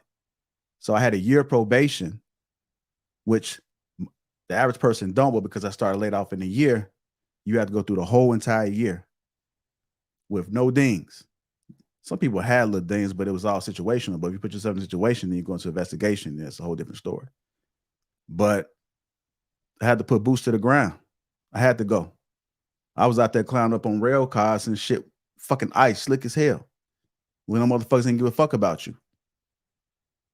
Still come home in the cold. I was out there up on the rail cars where the supervisor had to make the decision, like, man, it's too bad out here. Still come home and still be a parent. But it's no discredit to you. But I'm just saying that, like, when you got responsibilities, you got to make sure that you take care, because they didn't ask to be here. Y'all confusing me now.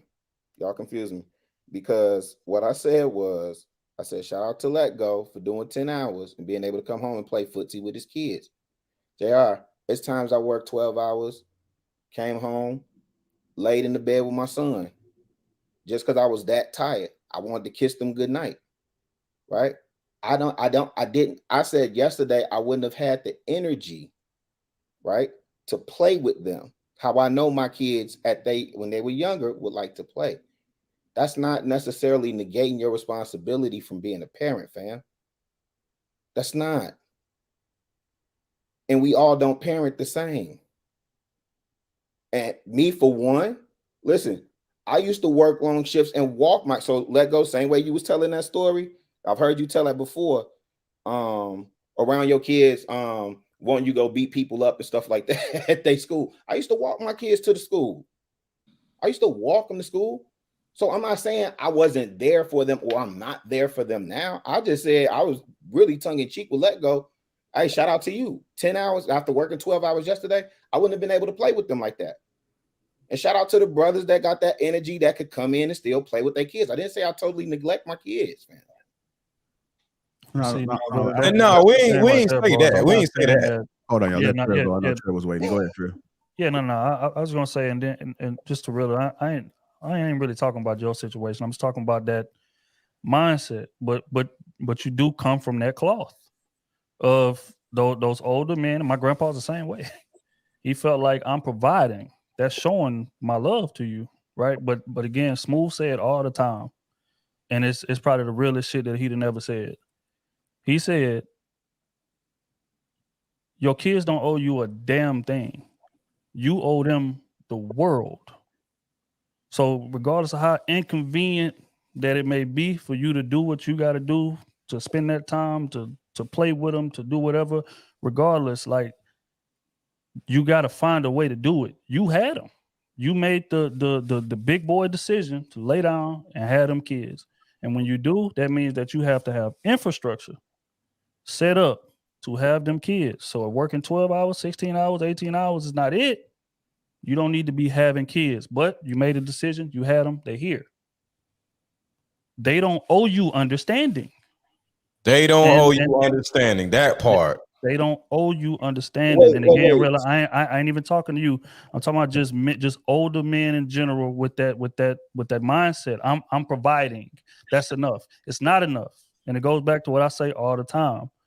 When your kids get older and they get to thinking back on memories that I had with my dad, money and bills paid are not going to be a part of the memories. They're not. They're going to think about that time that we went fishing. They're going to think about that time that we went to that game. They're going to think about all them nights my daddy was at that table helping me with that homework. They're going to think all them times my daddy showed up to them PTA meetings. My daddy showed up to them dance recitals. That's what they're going to remember. It ain't going to have shit to do with a dollar sign. It ain't going to have shit to do with a check. So it's all about how you want to be remembered. And, fact is that a lot of men from the older generation dropped the ball. in that regard. And it's not their fault. It's how they was taught. And what I'm saying is that this generation is transitioning away from that. No, I want to be emotionally in tune with my kids. I want to be emotionally in tune with my woman. I don't want to just show up to the house. Hey, baby, here go this big ass check.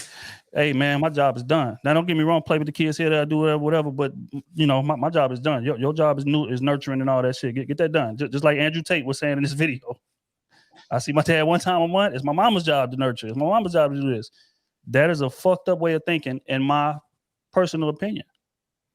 And what I'm saying is, I think that a lot of men in this generation that we in are leaning more towards my line of thinking because they've seen the effects that not having that type of relationship with their dad has had. They got grown men still right now that wish they could call their daddy and just release, just let go and just cry on the phone with their daddy or like express some type of weakness or like, man, daddy, I'm going through it, bro. I don't know what the fuck going on. But because again, that superhero syndrome that a lot of them were raised with and that their dad was raised with and that their dad was raised with, they'll hold that shit in and not tell their daddy nothing because I don't want to look weak in front of my daddy. Just like me back in the day when I was playing football. I played football since I could crawl to 21 years old. If my daddy is at that game, I don't give a damn what happened to me. My arm could fall off. My leg could fall off. I'm not going to cry. I'm not coming out of the game. I'm going to tough it out because that's what my daddy taught me to do. And I can't show weakness around my daddy. Right. And don't get me wrong. That shit works for a certain portion of your life. But now at my big age now, I'm wondering, damn, why do I have so much trouble communicating with my woman when I'm feeling a certain way about something that maybe she did, or maybe something she's not doing? Or why do I feel kind of awkward when my daughter want to do goofy shit and I'm just like, baby, I don't know, you know, don't get me wrong. Like you will still indulge here or there, but it still feels awkward. It still feels weird. And it shouldn't feel that way. That's your kid. You're supposed to make a complete damn fool of yourself. But because of that tutelage, that superhuman, emotionless, robotic tutelage that fucks up your line of communication with your woman and your kids. And in the past, it's just been masked with, okay, hey, man, I'm bringing the money home, goddammit. Hey, that's enough. I'm providing and protecting. That's it. But I'm saying our generation, we ain't going for that shit no more. Have that relationship with your kid. Have that relationship with your girl. Because your kid is going to appreciate that when they get older and they feel like I can call my daddy and talk to him about anything. So that's all I'm saying. All right, we gotta and the biggest part about this is my kids are grown. We go sit down and eat and we talk about how they grew up and stuff. And when you hear certain things that they remember, you're like, oh, damn. You know, so if your kids are, and this is for the audience, this is not for Rilla. If your kids, at some point, your kids are going to be grown and y'all are going to be sitting at a dinner table and they're going to tell you about how they grew up. My kids, to this day, we always have different random conversations about something that they seen, dealt with, or whatever when they were kids. And in most cases, not all, but in most cases, I feel good about myself. You know, there's one time when my oldest daughter was like, I don't know if I want to get married because I didn't see you and mom go out on dates and stuff. I was like, ooh. Because I, just like what we talking about now, prioritize being a father actually more than I did a husband. I did not prioritize dating, going out to eat, because we were kids, not kids, but we was like in our early 20s when we was together. And I didn't really know how to date, you know, but I just prioritized being a father. But she was like, if I settle down with somebody, he has to date me and we have to go out on dates because I didn't grow up seeing you and mommy go out on dates. So that was some of the things that actually got pushed to the side because, you know, it's only 24 hours in a day, you know, so at a 12 hour day, it ain't no time to go out on a date. Me and your mom, no. So that kind of like fell to the wayside. So some did fall to the wayside, but always remember, and this is for the audience and y'all, your kid at some point is going to be 25 years old, and they're going to remember everything you did and everything you didn't do. And you're going to have to look your kids straight in the face and answer to what you did and what you didn't do when they was little, because they remember everything. And I'm proud of how I treated and operated with my kids. Hey, Rilla, and to anybody else on the panel, I want to say that it's good to have these conversations and have different perspectives, because people feel exactly how we feel, you know? So people can relate to what you're saying. People can relate to what Trill, Ricky. So it's good to have these conversations. It's never no personal digs, but just take the information you need and apply it to your life. Because I do see some things that you say are valid. You know, sometimes you may have to have a time period where you can't be in the house. You know, it's an understanding between you and wifey. Like, hey, I got to go out here and get it for whatever reason. So everything is always situational. I do think you got to have balance, but you just got to have an understanding what the situation requires. That's a great trait that I think every man should have, is knowing how to problem solve. So if you know for some reason y'all short on some change, you got to go out there and do 16 hours a day, then it's understood. But I don't think that you should have to do that all the time if you can help it. Oh, you know, if you can put yourself in position, like, I'm gonna go ahead and grind it out a month, and then Ricky said no. No, I'm just yeah. So I mean, like each household is different. It's like, again, I think of the conversations as a whole. So, okay, so the most important things to do, most important thing we should worry about is the kids, as they don't owe us nothing, and we the reason they're here. So, does not your success interfere with that? Right? Because we just had the conversation that if you out there chasing the bag, you out there getting a success, you're not going to have no time for your children. Right? But then we want to sit up here and preach about 12 and 16-hour days. So what's success then? Are you successful chasing the bag, or are you successful taking care of your kids at all times? And that's just me having thoughts, right? But this is what I want to say, right? No matter what y'all say and no matter how you look at it, you're gonna lose somewhere. Right? There is no balance. This setup, this world we live in, the country we live in, has no place for balance. Because if that was the case, somebody would have found a way. They're here to either steal your time or your resources. But what y'all learn to understand, that your resources really is your time. Y'all figure this game out. Right? You're gonna lose somewhere. And all you can do is try your very best. That's all y'all can do. And that's all I keep trying to tell y'all. All with your children, all you can do is try your best, bro. Because you got to eat, right? And even though we want to be emotionally responsible with our children, but if we fail them financially, we can fail them so many different ways. And this is the y'all don't give men no credit, bro. Right? What, like the sister on the clip from She Critique, right? What's y'all responsibility as wives?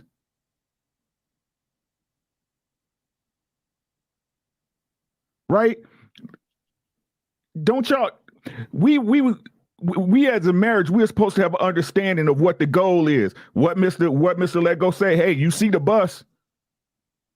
You got your ass on the bus, right? So why is it so easy for us to alleviate these roles from each other when these are the roles that actually get the kids to where they need to be? Right? So who giving and who taking?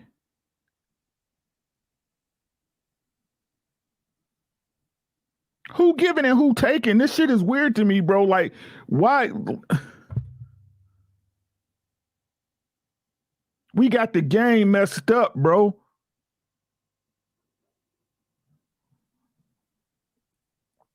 And I'm gonna say this, and then I'm gonna leave it.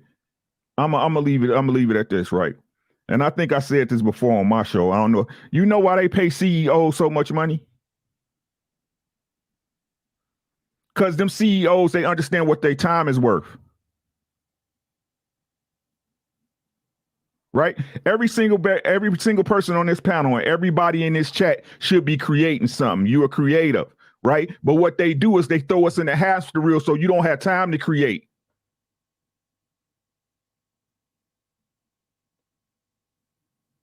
Right?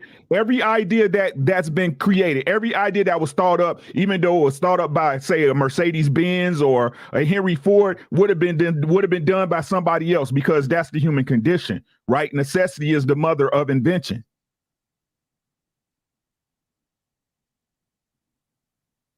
Right? So what they do is they steal your time. They steal our time and our resources, right? So again, so we continue, just like Trill said, and just like we said on so many panels, you continue to fail your children so they fall into the same systems and do the same things over and over again. And while the other 99% is out here struggling on panels talking about how we need to get our shit right, the 1% right now in Bali with their family on a beach.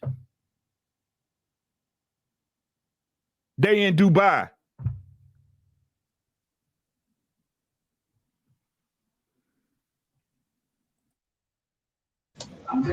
So real quick, I was just really waiting until everybody's done. So look, I'm gonna change the narrative here. So everything y'all said, I can speak to. So Ricky, I know a CEO of a Fortune 20 company. Black man, 2 children, a boy and a girl. One of the things that he always talks about, Ricky, is how he had to be gone all the time because of his job as a CEO. And I'm talking about, when you talk about paid, I don't know what none of y'all make on here, but he ain't no entrepreneur, and he damn sure got the bag. Damn sure got the bag. But he put that time in. Now let's talk about the flip side. The time that he did spend with them wasn't valid. The time that he did spend with them, he got 9 weeks vacation. So them vacations was off the chain. Gentlemen, life is a nuance.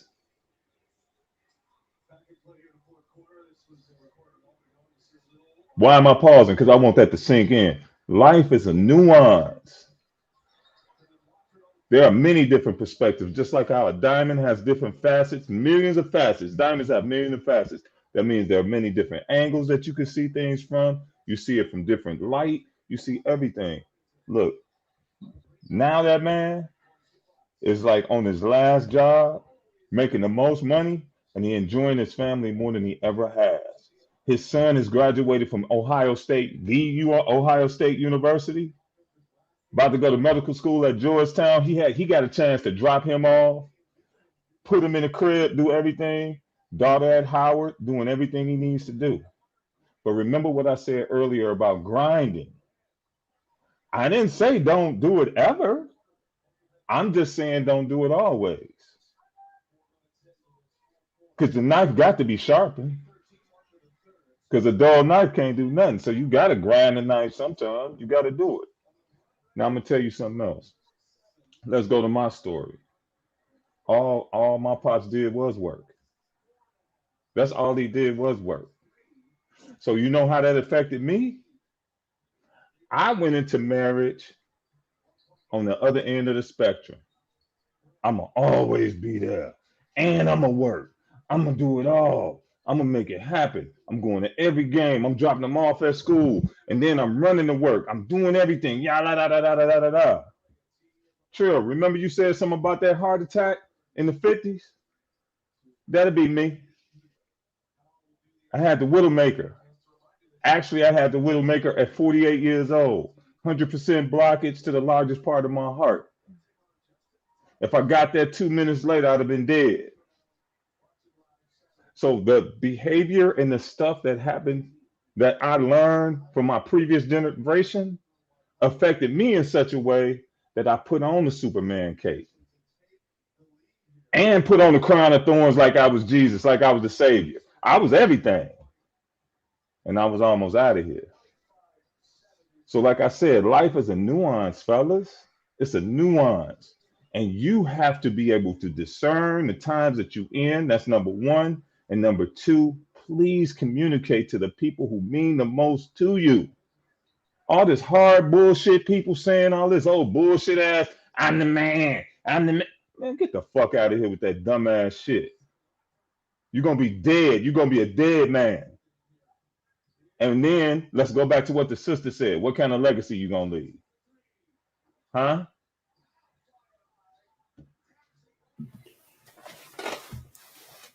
I just also want to throw out there, you know, especially when JR was talking about high risk work, hard labor, long hours, you know, being as though we are human beings, even though we be doing superhero shit, it does wear on you. You know what I mean? It wears on you. And just because you show up don't necessarily mean that you show up as your best self.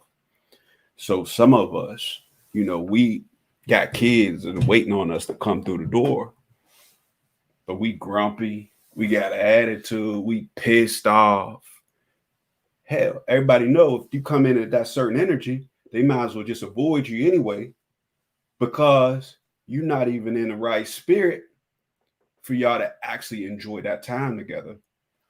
So I think that's one of the things that's difficult to deal with that we don't really talk about too much. And I don't necessarily have a full solution for that, but I know that we all have our ways sometimes to decompress. And I think that's necessary, right? Because it's not just necessarily saying you need to go back and you need to be with your kids, but it's like, okay, the quality of time that you're having with your kids. You know what I mean? That showing up and not wanting to be bothered don't make no difference. You know what I mean? But showing up and actually with all intentions on being in present mentally and engaging in something. I don't care if it's, look, man, time is time. I don't care if it's 10 minutes. I got a little taller. She like to have a little dance party in the kitchen before she go to bed. That take 10 to 15 minutes. That I got to look silly, be interested, and just be involved and focused on her. You know what I mean? Now, it didn't matter how, you know, don't matter. Nothing else matters at that moment. So I think, you know, we just have to figure out ways to carve out something. You know what I mean? And just give it our best, whatever amount of time that is, and try to act like we want to, so to speak. You know what I mean? And I think sometimes that'll make all the difference. That'll make all the difference. I feel like if JR get off of train cars and it's icy and race home after 16 hours, you know what I mean? And trying to get to his kids, you know, and rocking them to sleep or whatever he had to do to make sure the baby don't fall. Sometimes we need to hear that type of shit because it makes you, okay, the little sacrifice I might got to make tomorrow, you know what I mean? Just to give my kids a little more time, a little more effort, a little more energy. I could pull that off. You know what I mean? Just perspective. Not saying you got to do exactly what he did, but it's going to impact you in some way. So, you know, I think that's important for us to have these dialogues and just share different perspectives and, you know, just come up with a way that we can apply it. That's definitely. Rick, can we get these super chats? Yes, sir. Go. King Sparks 579, $10. Shout out to the panel. Thank you, brother. Ebo Sosa, what's good, bro? Always great material here. Eugene Steele, what's happening, bro? Success is defined by the individual and what he or she does. It also depends on the goal he sets for himself. Mountain Man Alaskan, $10. Thank you, bro. Welcome to Working Towards Success. You catch highlights of your kids scoring. Achieving success, you're on scene to help them correct the missed shots. Nathaniel Downs, $10. Good evening, gentlemen. Salute to the panel. Salute to you, God. What's good, Tap? Success is defined as the accomplishment of an aim or purpose, which means success is individually based. Then what does balance look like in accordance to your purpose? Taylor, what's good, bro? Y'all got NBA Dr. J on the panel tonight. Wow. He jealous of your he did jealous of your beard. Shelton Ward, salute to the Kings. Peace, God. It is what it is. $2. Church, what's she here for? I'm just asking. Manifest Entertainment, $5. Andrew Tate is married with children. Will G, $5. She downplayed the man getting money, dried up all the box out there. Chad Poole, $2. I agree with Tate. He has kids and 3 wives. Philly B, 215. Think about the children of the wealthy and how they turn out. That's all the evidence we need. No contact parenting is failed parenting. Agreed. Jack Carter, hey, reel it back.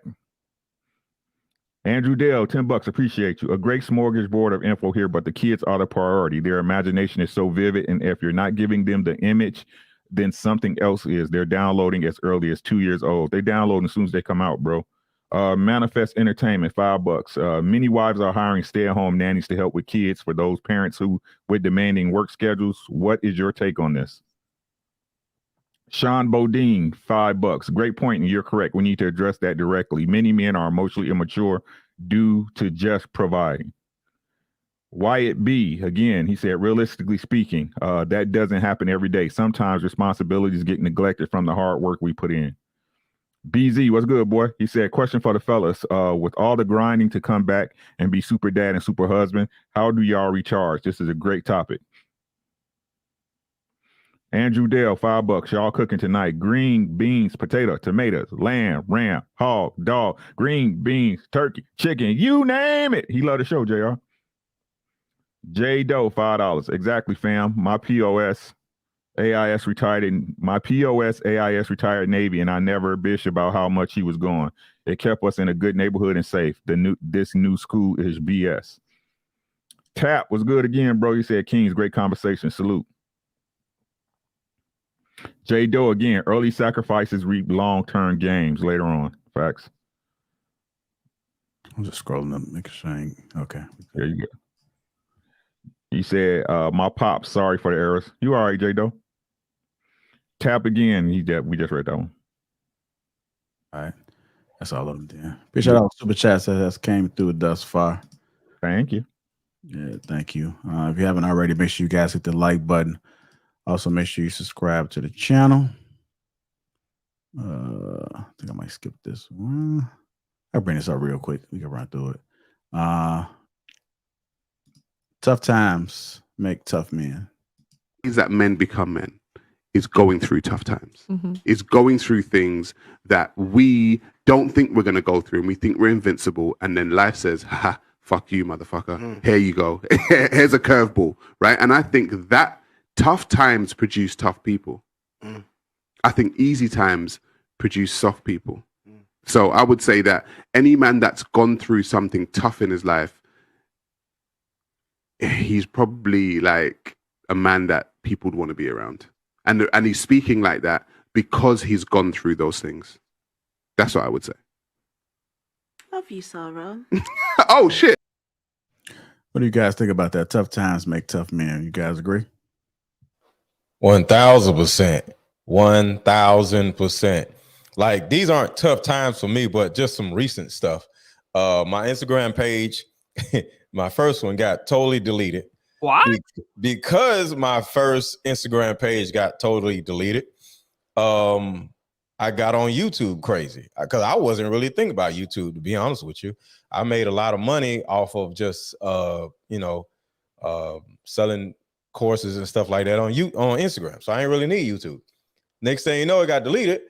I went crazy on YouTube. So now I'm one of the big dogs on YouTube. But it happened because I had my Instagram page deleted. Recently, my Instagram page now got suspended. But guess what? I went on Facebook and made almost, I'm not going to say twice as much, but I'm not about as much as I usually make on YouTube on Facebook because YouTube, on Instagram. So at the end of the day, everything that goes on in your life as a man, people are watching you. People are paying attention to see how resilient you are Because if you look at this right here, this is a different Instagram page. Because I already had another Instagram page. So you gotta, when a man goes through some stuff, that's when people are watching to see how you respond to it. So yeah, hard times create tough men, and I totally agree. And those aren't hard times, but those are like some social media recent situations with me. So I just wanted to share that. But yeah, I totally agree.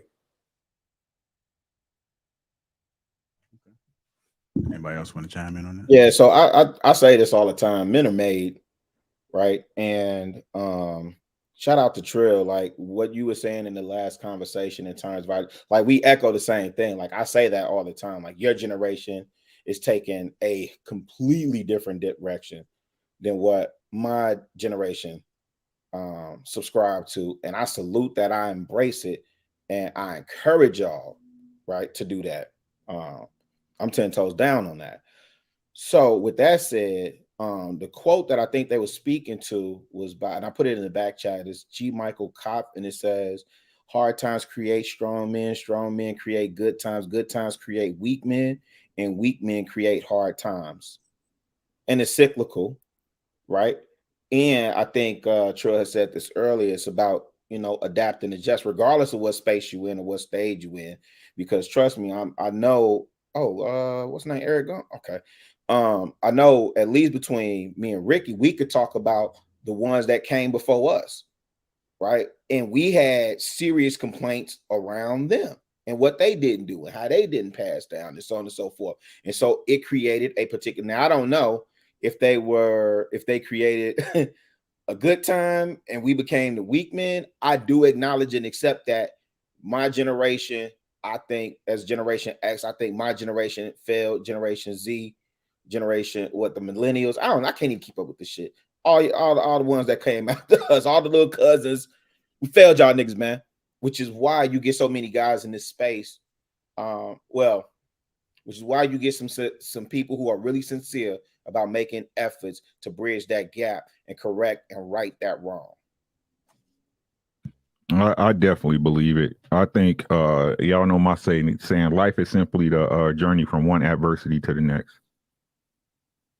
Right, and I mean, look at society as a whole as today. I got bullied when I was little, and I'm okay with it. You know what I'm saying? And I ain't talking about cyber bullied. I got bullied. I got beat up. Shout out to Crunch. You know what I'm saying? Right, but that gave me something to overcome. Right, and you will never know what you'll never know what you're made of. But better yet, you'll never know what you're capable of if you're not faced with any adversity. It's like going to the gym, right? The only way you're gonna get a better body, you got to put your body through some pains, through some trials and tribulations to get to a better place. It's the same with your mind. You got to work your mind. You got to read. You got to research. You got to experience, so your mind becomes stronger. No one gets better not getting tested. Your pencil will become dull. Right? Now, I can't say I think, a woman can get away with it because, if she's with the right man, she's got a man that's her cover, right? She shouldn't have to experience that. Right? But as far as men, I just believe that men, like, we civilized beasts. Right? You're supposed to be a monster on a chain. You're a monster that can walk amongst other people. That's it. But don't let that man out the cage. That's the difference. Right? So you got to go through something to get somewhere, bro. You got to go through something to get somewhere. That's just my thought on it, though. Yeah, I think tough times should make you tough, but fact is that some people gonna fold, man. That's just the reality of this shit. I think, the ones that go through adversity and they make it, like they got something that's innate in them. They got dog in them, which is what we call it. You know what I'm saying? Play ball or whatever. But like certain people just got dog in them. You know what I'm saying? It's a reason why so many people that's in that neighborhood or that was in that neighborhood when you was young, you was a kid, and that's still there now.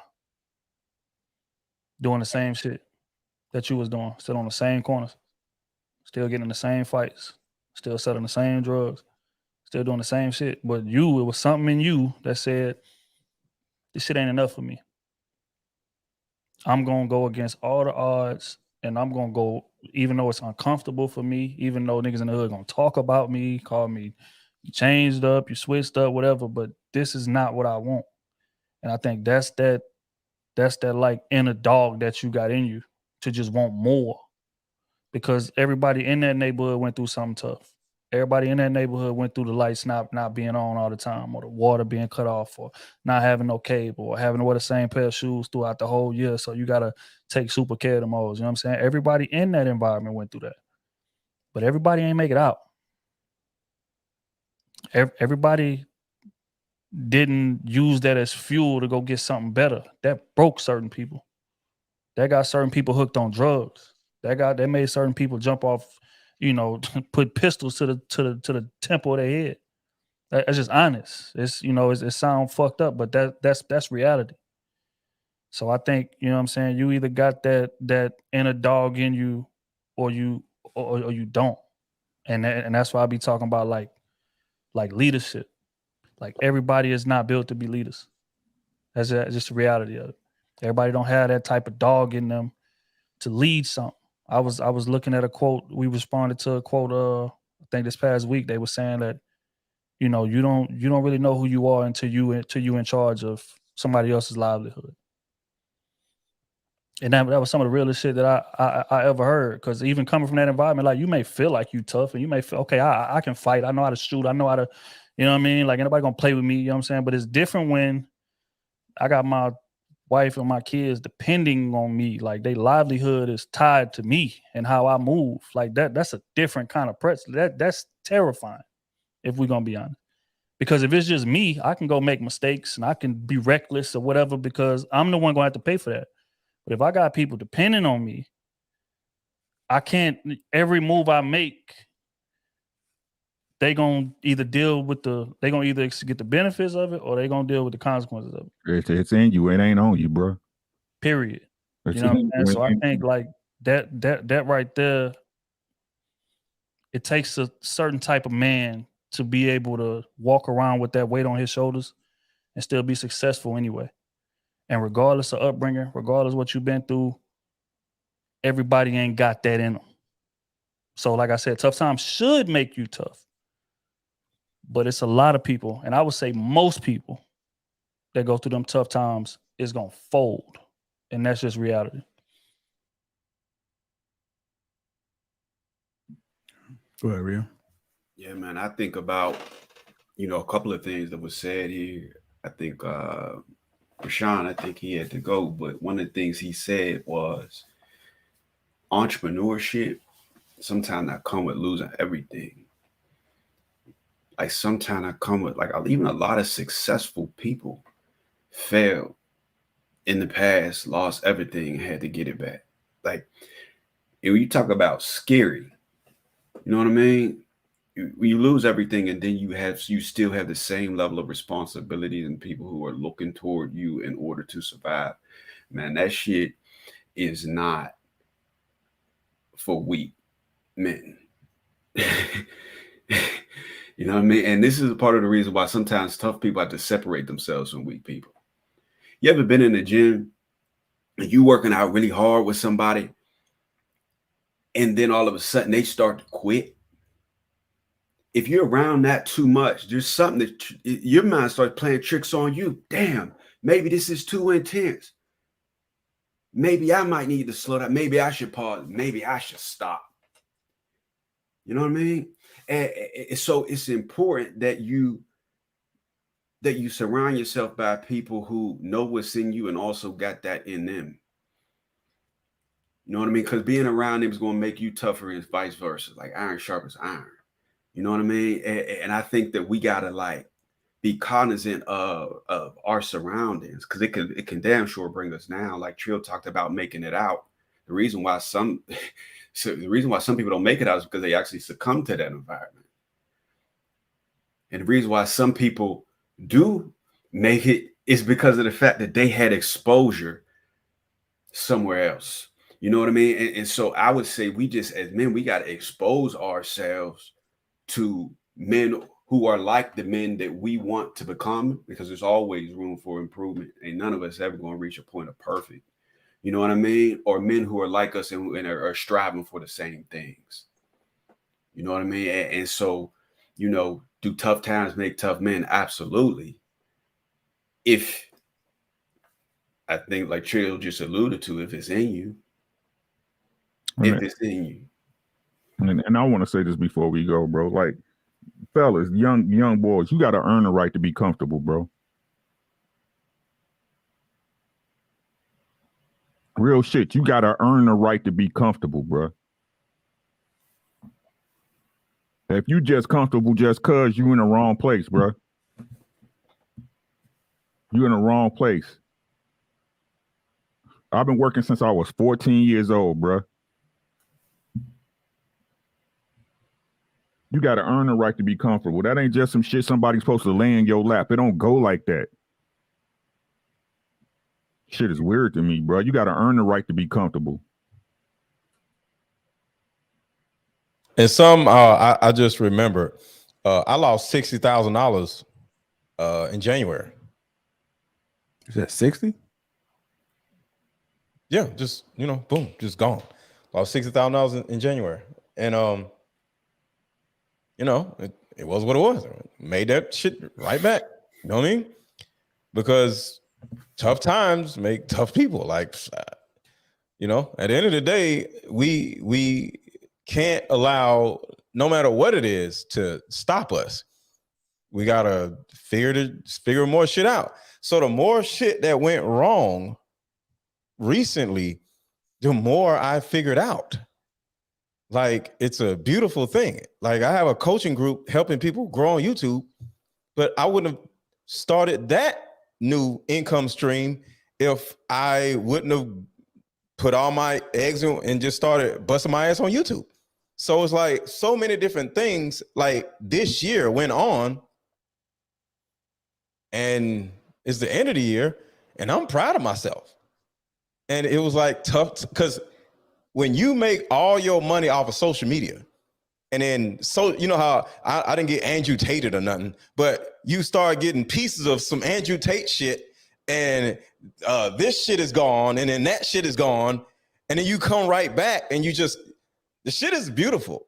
The shit really makes either not just me proud, but it makes people around me proud, because a lot of people, you know, knew all the dumb shit I was going, but I'm way bigger than I was in the beginning of the year.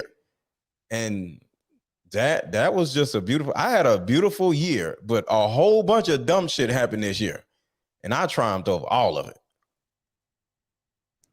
I want to salute to you, brother, for that. Appreciate you.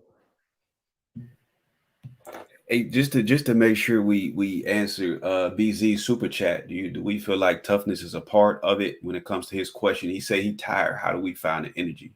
And it was pertaining to, you know, us mustering up that that last bit of gas to give to our children. Is that part of us just kind of adapting? With me is I love spending time with my kids. I love social media. So with me, my gas or my extra energy comes from none of this shit is work to me. Being a father wasn't work for me. Like, you know, y'all say y'all get home, y'all tired. Well, my kids actually made me happy when I came home. So I couldn't wait to come home to see my kids. I couldn't wait to come home to see my wife. So all that stuff, I was excited to come home to do. When I wake up in the morning, I'm dead ass serious. I'm excited to jump back in front of all my controls and shit to see what's going on or whatever. I get excited over that shit, you know? Sometimes I put all this shit in front of a damn woman because I love what I do to that degree. So, yeah. So I think I think Eric, before he left, kind of answered this question, and he said everything is nuanced. Life is nuanced, right? So it's some battles you win, some battles you lose. None of us are always perfect. Like I can run down accolades on my seats, and I've done it plenty of times. I'm very, very proud of the young adults that my kids have become. Ladybug is going to graduate next year, so I don't have any kids that dropped out of school. I don't have any kids running around with multiple baby mamas, multiple baby daddies from different. You know what I'm saying? Like I'm proud of the young adults that my kids have become, but there is a science to it, and I think the key thing, honestly, is you have to know your kids, fam.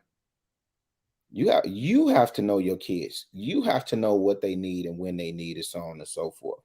But I think somebody else was bringing out the point too. I think it might have been Ricky that the woman in an ideal perfect world, that woman would be you would be with that woman that's the mother of your child. So that's who you're really leaning on. But if you're doing it solo dolo as a single dad, I don't have too much advice on that one, on that part of it. Like as a single dad or a single mom, I don't have too much advice on that. But you just got to figure a way to make it happen and what works for you. And it's no one size shoe fits everybody. The biggest thing I would say is this: as our people, we mess up with this job culture, right? And look, I work a job. This is not what I'm saying. Hey, you got people that's entrepreneurs. You got people that work. But that's why I try to make the points where I'll be talking to y'all about. I don't care about a job, right? You need to learn to develop yourself in skill, so it don't matter if you lose a job. Right? People, it's crazy to me when I try to tell people the story that I don't care. Like I told the story before about how I talk to my boss, how I talk to y'all. They're a human being just like me. I came looking, I'm a leave looking. I have a set of skills that I can use in any demographic, any market. And this is what I talk about when I say we get on that hamster wheel. Right? You live in paycheck to paycheck. You can't miss no days. You got a person that give you sick time and they tell you when to use vacation, when to use sick time, whatever. Nah, bro, that's not how it's supposed to go. Right? So get yourself a set of skills and understand that. And this the biggest thing, right? And I try to tell y'all this all the time. I live within my means. I live within my means. Right. So if you need to make a choice for you to get more freedom or more money or whatever, you're not hurting, right? You already got your stuff set up for the transition, but you should be planning for the transition anyway. We got to get out this mindset of this scarcity mindset and moving in desperation in everything we do. We can't continue to do that. Then you find yourself in a rut. And I already know how many times and how many people that just hate getting up in the morning because they got to go in. You should never feel that way about nothing you do. Nothing. If you feel that way about work, you need to change it. You need to get out that job. There's too many places now where you can take classes and get certifications and learn different trades so you can better yourself and improve your station in life if you want to work, right? But we can't continue to sitting up there allowing these people to dictate. They'll preach to you all day at work. We want work and life balance, but won't give you any. Start going in there as a man. I don't play that. It's no capitulation with me when they come to work. I talk to them like, I'm leaving. That's what they do, right? Let's be honest. They can't find Brad and don't nobody say nothing. The minute they can't find Rio, they got something to say. Y'all ain't asked when Brad was gone. Don't ask about me. Nope. But again, we go into these corporate spaces and these jobs with a face on that's not our own. And this is not saying you're not professional. I'm professional, but I'm a man. How you gonna tell me what time I can get off because my daughter in the hospital? No, I'm leaving. You gonna fire me? Nope.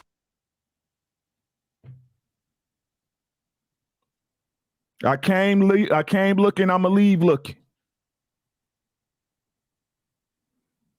And that's from an average guy.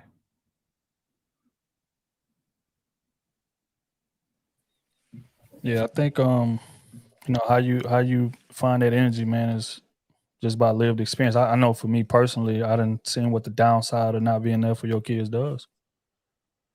I got 7, 8 cousins on my mama's side of the family. 7 of them been in jail. And none of them had their daddy in the house. You know, I've been on college campuses to where you got kids that got super, super rich dads. Like when I first went to college and I played ball, I went to a private school.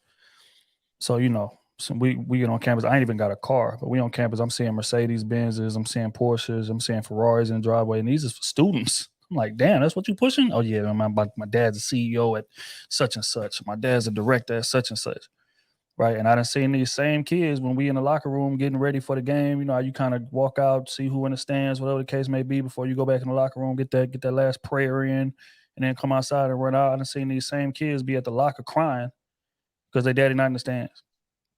Grown men, 20 years old, 19 years old. So I done seen the effects of it from both sides. So where do you find that energy? I don't want my kids to have to experience any of that. I want to be there. You know what I'm saying? It's the same thing that keep me motivated, and the same thing that makes me find energy to be with them. It's the same thing that keeps me motivated, and the same thing that makes me find energy to go get money. I've been broke before. I'm never going back. Ever. I don't care what it takes. And I think you got to have that same fervor and that same discipline when it comes to raising your kids and when it comes to being there for your kids. Because like I said, it's not just about the money. Ask any adult male, ask any adult woman, hey man, what's the fondest memories of your dad or your mom? I guarantee you the first thing that come out their mouth will have zero to do with money. They're going to talk about experience. They're going to talk about time that they spent together. That's just what it boils down to. But just being in society and especially being on social media and shit, you'll trick yourself into believing, man, everything is just about money. I got to go get the money. I got to go get the money. But what good is the money if your kids get older and they don't respect you? Or your kids get older and they don't have a relationship with you that they wish they had. So they distance themselves. And now it's awkward when they coming around for Thanksgiving and shit, and you wondering why they treat me like this? Why they so cold to me like this? I gave them everything. I put clothes on their back. I paid the bills. I did this. I did that. You did everything except build a relationship with your kid. So that's what makes me have that energy. And it'd be nice, you know, especially as far as time be non-existent, baby, in this life I live. That's just real. But you got to make it. So if that means that I got to get up for work at 6 a.m. and I got to stay up with her because she up or she's sick or whatever the case may be, and I got to stay up until 4:30, that's just what that means. I'll be all right on the back end of that. Whatever I got to do. If I got to sleep at work or I got to go sleep in the car, step out every 30 minutes to go take a little nap, you do what you got to do to be there for your kids. And this is something that I preach to men. I don't give a damn what you accomplish in this life. You can go make $1 billion. None of that shit is going to matter if your kids don't respect you. You are not a man to me. I don't care how successful you are. If you don't take care of your kids and your kids don't respect you as a man, none of that shit means nothing. Because when you die, you can't take that with you. The only thing that's going to be left when you gone is memories. And if you wasn't around to make none, what's really going to be left for you? Before we move on to the meat of the conversation, I just want to highlight this as well. If you do have kids, your kids going to be the one to take care of you. So if you don't build that relationship with them, then it's a possibility they may treat you like shit. They may not give a fuck about you. It's supposed to be like a system. You take care of your kids, you point to your kids. When you get old, you can't do nothing. Then your kids take care of you. Also, too, is we got to get organized, and that's one of the things that I've been focusing on too. Is that sometimes the time is there, but you're just not organized. You got to figure out what's the priority. Like what needs to happen. I think I hit up Shan, and Shan was like, you hit me up a little bit early, ain't you? I said, well, I'm just trying to get a little bit more organized, trying to get ahead of the game instead of hitting like the night before or hours before. Because even as an adult, I'm still in growth mode. I'm still trying to be better. Because, you just got to be organized. Sometimes if you just really look at what's important and you focus on those things, all you got to do is just structure it in a way that you're able to give a little time here, give a little time there. You can still be successful by spending time with your kids or spending time doing things that you normally don't have time for. You just got to just fix it so that it make it work. You might have to sacrifice some sleep. But it's not saying you got to sacrifice sleep forever. You just might have to do it for that time being. But the goal to me in life is just to create more time. Then that way, if I create time, I got time to do everything I want to do. In 2 or 3 years, I just want to be traveling. I don't want to be on this doing this shit. I'm just gonna be honest. So motherfuckers dying. If you really think about it, people falling off right now. 40, 53, 60. I just had this conversation. You really think about it, how many more years we got left? We don't even know. But based on what I've been seeing, it could be the food we eat. It could be the stress. It could just be the world. I don't know. But every time you wake up, you look at the shade room, ball alert, you're seeing somebody that fell off at an early age. People ain't making it to their 80 years old. So I'm trying to eliminate stress at this point. Any aching pain you feeling, now you Googling.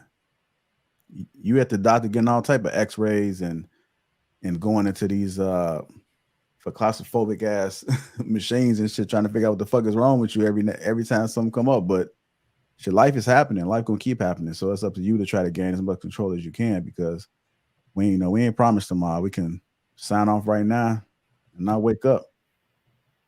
And what you been doing all your damn life.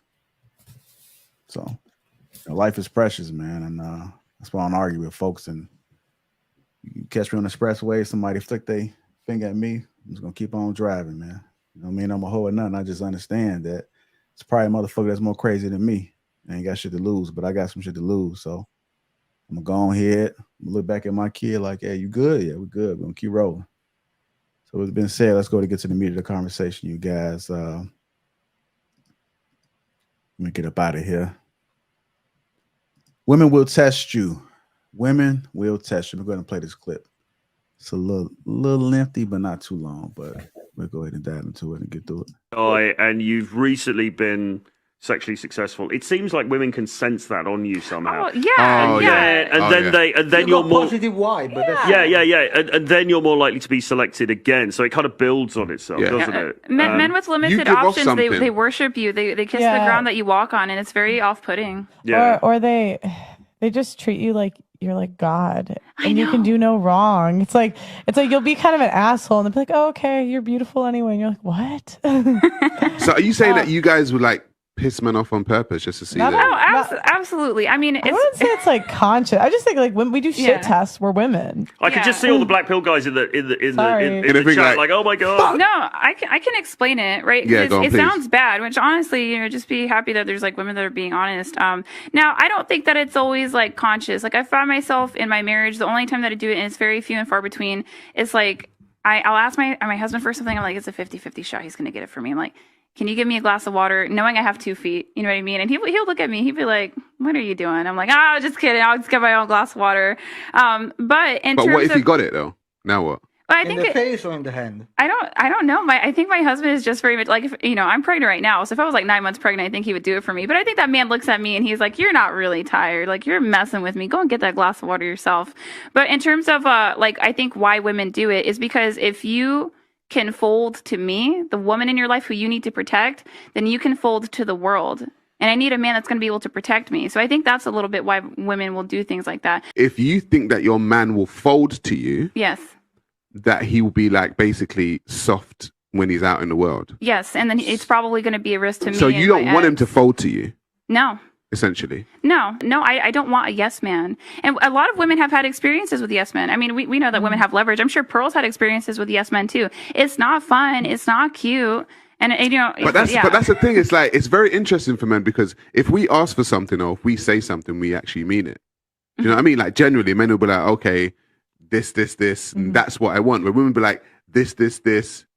Is he going to do it? Is he going to do it? Like, do you know what I mean? Like, we don't. It's partially like unconscious. I'm just smart enough and aware enough to tell when I'm doing it. Women would test you. What do you guys thoughts about that? I control my own narrative. So if a woman wants me to go do something, I go do it. I don't give a fuck. I'm not sitting there like, wait, is this a test? I don't give a fuck about what the woman is thinking. Like, no, this shit is stupid. If my girl wants me to do something, and if I feel like doing it, I'll do it. But I don't know. I control my own narrative. Ain't no woman going to run over me or none of that shit. So, if it's something is a test or not a test, I'm not going to pay attention to whether. I don't have time for all that shit. So, whether a woman has this is a problem, and I'm gonna go fix it. Because it's part of my job and responsibility, her as my woman. Now, glass of water, that's one thing. But when it comes to, I'm going to do the shit. Because, I don't know. It's my job as a man. But if I have to deal with a woman that thinks if I get her a glass of water or some shit, she's an idiot. So I don't know what the hell they talking about. And if this is what all women are doing, well, all y'all asses are idiots. So I don't know, because I ain't got time to be worrying about all this dumb shit. So I never really care what's going on in a woman's head, because I'm gonna be crazy myself. So none of this shit they talking about has nothing to do with me, because ain't no woman gonna run over me or none of that other shit, regardless of what I do. But I'm very loving and you know, nurturing to my woman or whatever. So I don't know what the hell they talking about. I'm so glad. I'm so glad I'm off the market and have to deal with this goofy ass shit. Exactly. That shit's stupid, ain't it? Well, but this is what I'm saying also, because I don't think it's about the task that she asked the man to do. It's really that she didn't even really need it done. It was just the fact that she was tested. And shout out to cousin Luck. Look, I don't know. I don't know a man that tests, like, we check for y'all loyalty, but I'm not purposely putting my woman in a situation where I'm gonna try and check for her loyalty or something like we don't purposely put y'all in a situation or purposely ask y'all to do certain things so we can see how you gonna respond. So when I saw you say that, I was trying to think like, damn, I don't even remember having conversations with another dude about, you know, I tried to, like, dudes don't do that. Dudes don't test women in the way, like, we check for y'all loyalty, because I think for most men that's what's really important to us. However, I think women, I won't say women. I think girls will test boys and men. I think girls test and young women test. I don't think women test, and maybe they do. I mean, maybe y'all say something different. I don't know, but this is the crazy part. I know Ricky gonna come with they liars, because they say one thing. They say one thing when they really want something else. What the fuck is that about? But really, that's what I'm saying. That's why I don't pay attention to women, because, like, it's stupid to actually really pay too much attention to what the fuck they thinking. That's what I'm saying. It doesn't control my narrative. I'm just gonna operate as a man in my way. I'm not worrying about what they thinking, because it's stupid what they thinking. And I'm not saying women are stupid, but the shit they be thinking be stupid. So I'm not finna just delve into that bullshit. I drive myself crazy. Hey, hold on. I just want to ask a question real quick. Hypothetically, if there was testing, do you think you would know? That I wouldn't care. I know you wouldn't care. That's what you're saying, because that's the topic right now, right? But I'm looking at the chat. I'm seeing that women test all the time. Like, what if they do test and you just don't realize it? They do. I don't care what. I think her example was stupid, right? But I think testing comes in. I ain't gonna even say extreme, but more subtle, and sometimes extremes. I could say that, right? circumstance. Right. But I think what I think is when I think of a woman testing you, it's her trying to move you to do something you wouldn't do otherwise.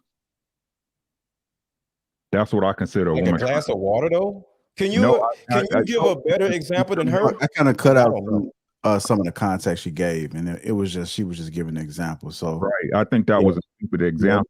Yeah, right. right. Yeah, she But- threw it in, and I chopped it up. I chopped a portion of it. Can you off. give a better one, Ricky? I don't know.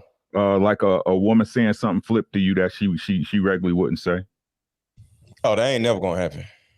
All right. That's totally different. No, but if it did happen though, how would you handle it? That's a test. I told y'all before, Adam. So for example, to get into the Bible, Adam and Eve. Adam failed the first shit test. Eve convinced him to do something he wouldn't normally do if she wasn't there. All right, and this is why I tell you, I don't care what nobody say. You should test your woman too. I ain't got time for all that shit. I know you don't. So you said a woman will mouth off at a man. Just, I ain't gonna lie. To my recollection, it's never happened. Not in my adult life. So it never happened? In my adult life, when I'm 17, 16, 15, when I'm a kid. It doesn't matter, but that's what I'm saying. That was a test to see how you was going to respond to it. Hold on. Let go. You from Philly?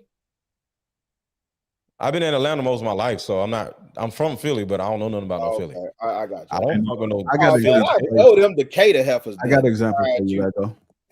I know them Decatur heifers that tried you let go. Go ahead. No, go ahead, Junior. JR, what's up? All right, so here's a test, right? Say a woman does something that's kind of suspect and to be like out of pocket, right? And you call out on that shit. And she begins to try to make it seem like you tripping. Here you go again, and trying to get you to see a different perspective. But sometimes she's trying to see if you're going to stand your ground.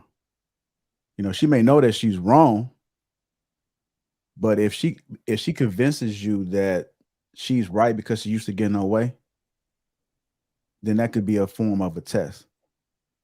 Like I've been in a situation where I called out some shit, right? And then when I said it, it was like a kind of some pushback, but I stood my ground. And then she came back and said some shit like, like I respect that. Like I thought, you was gone, whatever the case may be, but you didn't. So it came in as a form as a test that you probably don't even realize it's in test mode. But then she was able to see what type of man that you are. And this is kind of early on, right? Women may do some shit and she may not have planned to do it, but it became a form of a test because like some men will waver, like depending on the woman, like some men will give in to what she's saying. But if you think some shit is absolutely wrong, it's unacceptable, you call that shit out and you stand on it. Well, and this is just the way I think about it. I am the ground she's standing on. So I don't hold my ground. I am the ground. Like, I am the reason why you're here. You know what I'm saying? And it's just my mindset. I remember my ex-wife when we, divorced and all this stuff. We going back and forth and she slaps me. Never, ever has she done some shit like that. So I automatically knew. I'm like, wait, what is happening? So of course I grab like, what the fuck is wrong with you? And she jumps up and grab the phone. I'm like, oh, you about to call? Let's do it. I'll be downstairs. So I went straight downstairs and wait for the police to come. And police came and I talked to one police and she talked to other police. She actually admitted what she did. And I'm talking to the other, bro, we going to divorce. She hauls off and slaps me, thinking I'm finna do some crazy shit, but I don't do anything.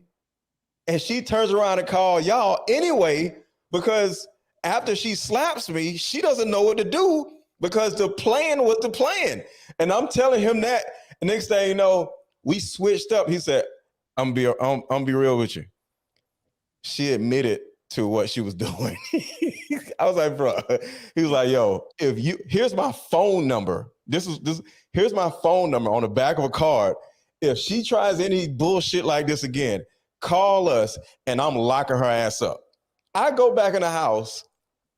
I say, and I said his name by his name. And you know, I'm Officer so and so. He put his whole name on the card, and I was like, "You see this? If you even breathe my way, I'm locking your ass up." I am the fucking ground. I wish a woman fucking would. So that right there wasn't a test. It was like war because we were trying to get, we were getting divorced and custody and all this other shit. So I don't think she was testing me. She was actually trying to put me in a position where I'll do this so she can get, something in court or whatever. I don't think that was a test, but that is an example of how I don't stand my ground. I am the fucking ground. So I don't stand nothing. No, she was testing you, bro. She definitely wanted you to. She definitely wanted to see if you was gonna swing or not.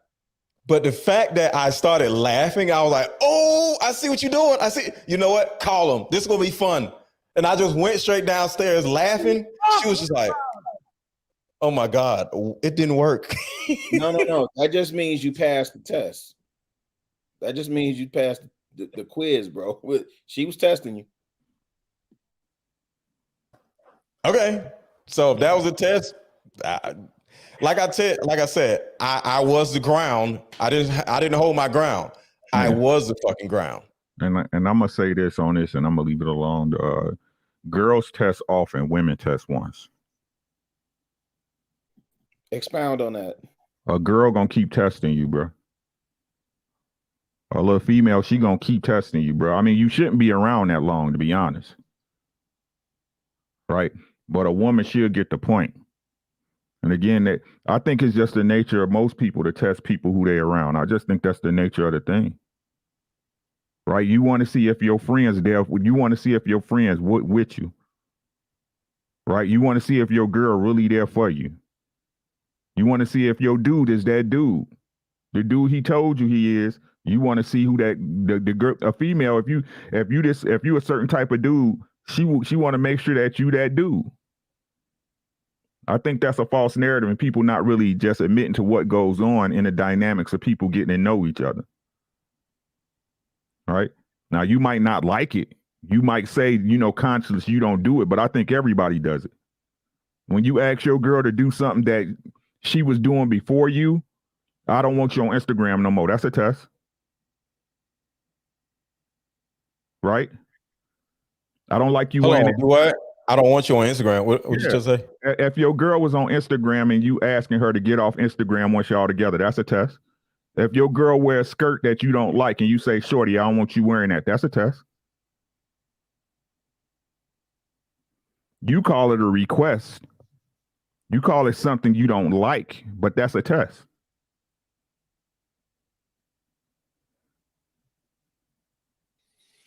Yeah, I think women definitely test you, but that's because women are just insecure and self-sabotaging whenever shit is going too good, because most of them are just traumatized from upbringing and the men before you, right? So there's a constant need to just double check and triple check. No matter how solid you been, you could been 100% solid all the way through the door, and she'll still do stupid shit to test you and be super insecure. Just like, women going through your phone. Like, women don't pick times of argument and times of dissension to go through your phone. What do? They wait until y'all done spent all day together. You done took her out to brunch. Y'all done came home. Y'all done had sex. Y'all done watched movies together. You done took her ass to dinner, took her to the mall, took her shopping. And then y'all get back to the crib, you know what I'm saying? And you like, man, let me go run to the bathroom real quick. She picks that time to go through your phone. When common sense will say, well, damn, we done had a great day. He ain't gave me no reason to go through it or nothing like that. But God damn it, because I'm just insecure within myself, which most women are, especially black women. I can speak for black women because that's who I've always dated. Right? Very insecure, for one. And then for two, like I said, it's just a self-sabotaging thing that they have. Now, shit is going too good. It can't be this good. Let me go see if I can find something. So yes, they're gonna test you on that end. And my advice to men would be, once you've realized it's a test, remove yourself. Period.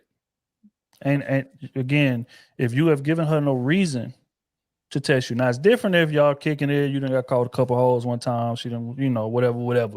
Then that's a different ball game. She just touching bases at that point because you done gave her, you know what I'm saying, like reasonable doubt. But if you just been a solid nigga the whole time, been looking out for this, that, and the third, standing up, doing your part, and she's still testing you and playing with you and showing signs of insecurity, remove yourself and go get you a woman who's secure within herself. Now, it's going to be a patient wait for you to find a woman like that. Because like I said, most women are just insecure and are self-sabotaging, right? But once you go do your due diligence and you run into that grown-ass woman, you won't go through tests and things of that nature, especially from a marriage point of view. And that's the part that just made me just put my face in my hands. This is a married woman talking about she's testing her husband to go get a damn glass of what? Like, what are we talking about here? Why the fuck are you walking down an aisle with a man that you still feel the need to test afterwards? Like I said, girls test all. And says it online and in a video. So the husband is sitting here. He has to either relive it or watch her bragging about the dumb shit that she's doing to her own husband. Bruh. And now his goofy ass done put himself in a position, right? Because I think this is her second kid, if I'm not mistaken. I could be wrong. But either way, kids are involved now. So now it's not easy to just walk away, give her them papers that she deserves and walk away. Now you got to sit there with that insecurity and deal with it and try to make her feel confident in herself, which is an impossible mission. Nobody can make somebody feel confident in themselves. She's going to either do that work on her own or it ain't going to get done. You can give her all the compliments in the world, all the reassurance in the world. If she's insecure within herself, that insecurity is going to come out eventually. She may mask it for a little minute, but it's going to come out. So he's stuck with that. Congratulations, man. Wish you the best, man. I'm praying for you. But in terms of the man who ain't in that scenario, upon that first test, get the fuck out of Dodge. Go find a grown woman who's confident and secure within herself and go be happy with life. Because women that'll test you like that, those tests don't never end. They're going to always be there. I wish a woman would say some shit like that on social media about me, whether we married or not. Like, I'm not no whatever, but it's just no fucking way. You my wife and you on social media talking about you testing me about a glass of water? Who the fuck do you think you, bruh? I'm not saying I would jump up and leave her or something. That just literally would not happen with me. Nope. But you know what the wild part is, and this right here is why I would advise a young dude to leave, right? Because if they mind work anything like mine, once I see that you playing with me, my response to that, you're not gonna like very much. I'm gonna just be honest, because now I feel like, okay, games are involved in this relationship, and me, I have gamesmanship, right? And you're not gonna beat me in terms of playing games, right? So that means I'm gonna fuck up your confidence even more than it already is. So to avoid me having to go through all of these measures to belittle you and make you feel less secure than you already are, I'll just remove myself and let you go find a nigga that's comfortable playing games. I'm a grown man. I'm 32 with a 3-year-old daughter. I don't have time for games. It's either we in this shit or we not, especially after we don't walk down the aisle. Testing and shit, that's high school shit. You okay, let me send my homegirl to go hit his DMs to see if he gonna bite on that, or let me go like that type of shit. That's childish shit. Why are you 35 sitting on the couch talking about testing your husband? Hey, Trill, you definitely 32 going on 52, bro. Kill, man. So salute to my OGs, man. Let me say this, y'all. I talked to my ex-wife's mama when when things was going bad or whatever, and that's the type of shit that I would do. I'm gonna sit down and talk to your mama. Like, yo, what the fuck is going on? Do I need to give your daughter back to you? And I'm not just saying my ex-wife. I'm gonna talk to any woman that I'm dating. I'm gonna know, and I say this all the time. I'm gonna know a chick's mama. See, so if we having let's conversations, go. it's gonna be a certain point where I'm gonna look at your mama like, yo, do you want your daughter back? I wish your woman would do some shit like that. Let go. No, you meant see when you said that, I was like, damn, because if I had to put myself, no, you supposed to be giving her back to her daddy. No, I talk to the mama. Sometimes it ain't no daddy. I'm just saying. So sometimes I'm gonna talk. What I'm saying is I'm gonna talk to a chick's parents beforehand, during, and if there's a because I need the parent to know that I hope you raised her right, because if you didn't raise her right, you gonna know what's gonna happen, because I'm bringing her ass back to you if you did not raise her right. So I'm gonna look you dead in your eye right now. Is there anything I need to know about your daughter? Because you the one gonna be stuck with her if I give her ass back. I'll take her off your hands, marry her and all that shit. But if it's some shit that you don't taught her that you know goes against my rules or my way of doing things, because you know me, it ain't no problems, but I'm giving her ass right back to you 3 years later, 2 years later, and or whatever. But at the end of the day, she's going back to you. So you better fix that shit, because the thing about it is, I need mom, whoever it is, I need mom, dad, or whoever the hell in her ear. You don't want to mess this up, because she needs to be like, your ass ain't coming back home. No, let go. You better get your goddamn daughter. No, let go. Respectfully, that's way off, bro. I mean, if you got a good Go ahead, Jim, my bad. Shouldn't me. I was gonna say, if you got a good woman, she gonna take you to the mother and father, right? That's what I'm saying. I always talk to the mama, daddy, uncle, big brother. I'm talking to everybody. Wait, let go. This is what I'm saying. If you gotta take her back, if she's that unruly that you gotta take her back to the mama. No, I'm saying before I meet, I'm saying when I get to know a woman, I get to know her mother. I get to know her father. I get to know her big brother. I know brothers. I have people's phone numbers and shit. I have chicks' brothers in my fucking phone right now. My ex-wife's mama is still in my phone. She got the same phone number. So I get people's phone numbers. Because I want to know who the fuck raised this woman before I get with her. I want to talk to the person. I like to go to the manufacturer. You feel me? It ain't about the Mercedes I got. I'm gonna go to the manufacturer and find out what the fuck is going on with the manufacturer. I want to talk to manufacturer. I want the boss of Mercedes, the owner of Mercedes, in my fucking phone. So whenever I got a problem with this Mercedes, I'm not just going to take it back. I'm going to call the owner of Mercedes. Yo, what the fuck is going on with this car?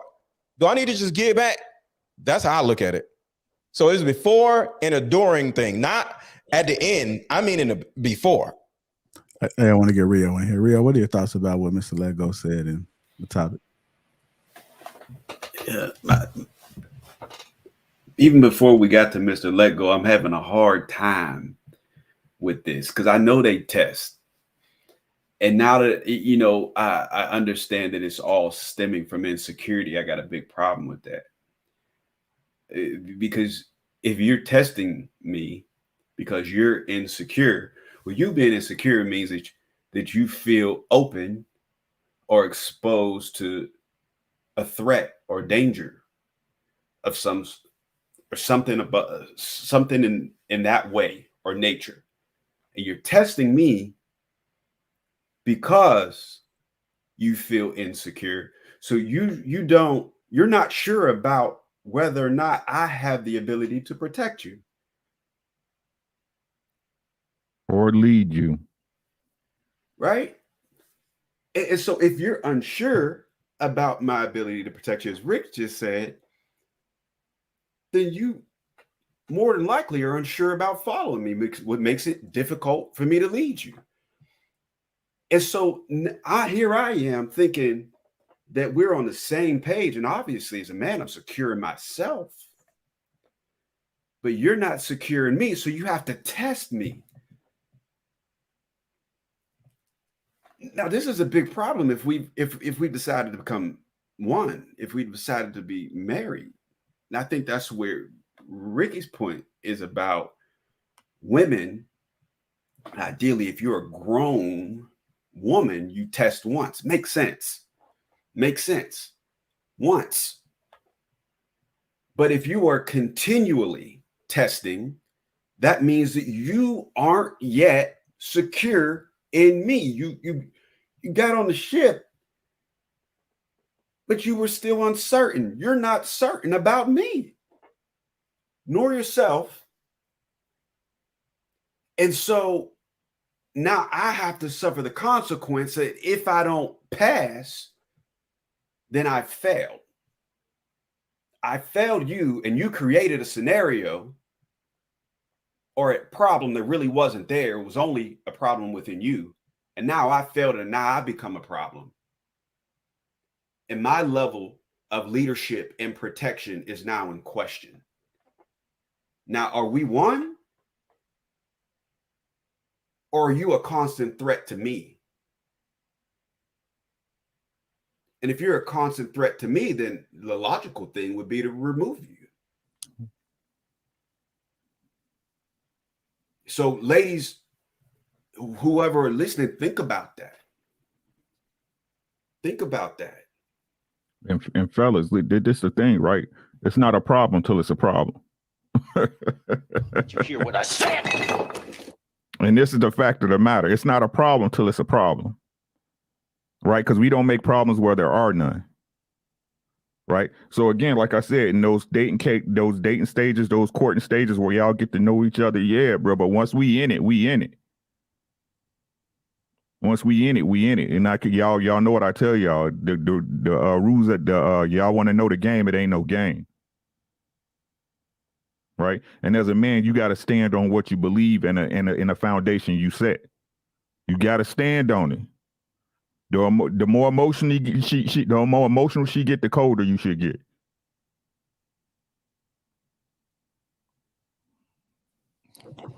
Okay, man. This right here is my. Hold on, what? Say it again. The more emotional she gets. The more emotional she gets, the colder you should get. Why? I don't understand that. Because it's the correct response. You talk about as far as her being mad or sad, or you mean emotional? A woman, if she's testing you, the more emotional she gets with the crying and the boo-hoo and trying to flip it on you, the colder you should get. Oh, okay. I got you. That makes sense. Yeah, my only thing about the test is like for when have y'all ever passed one of these tests? Like what's waiting on the opposite end? Like what prize do I get? See, like in my experience in life, testing, college exams, things of that nature, like you get a reward for passing it. No, but with your tests, I get nothing. As a matter of fact, I don't even get credit for passing the test. Because if, say, for instance, she go through your phone, don't find shit. Well, I didn't find something this time. You must have deleted it. Like I don't even get credit for passing the test at all. And me personally, I'm a spades player. I don't know how familiar y'all are with spades, right? But if you want to see if a motherfucker reneging, it's gonna cost you books to take a peek at that at that whatchamacallit, at that hand. So again, what do I get for passing the test? Nathaniel, and this is why I tell men, remove yourself from that, because again, that type of test does not end. If she won't even give you credit for passing it, you don't even get no reward for passing it. What do you think is coming down the pipe? More tests every time that she feels insecure. And she's just looking for something to hang her hat on just to prove herself right. You could be moving 1,000% honest. And this is what women don't understand. That's the type of shit that motivates a man to go out there and start wilding. Because it's like, if you don't trust me anyway, what the fuck is the point of being a stand-up man in this scenario? I might as well do what my natural urges and my natural instincts want to do anyway. And in that way, We take the test. I failed or whatever. It'll be validated for me to get tested. I'll gladly accept that. But it's nothing worse that you can do to a man that's being solid than question his investment to the relationship.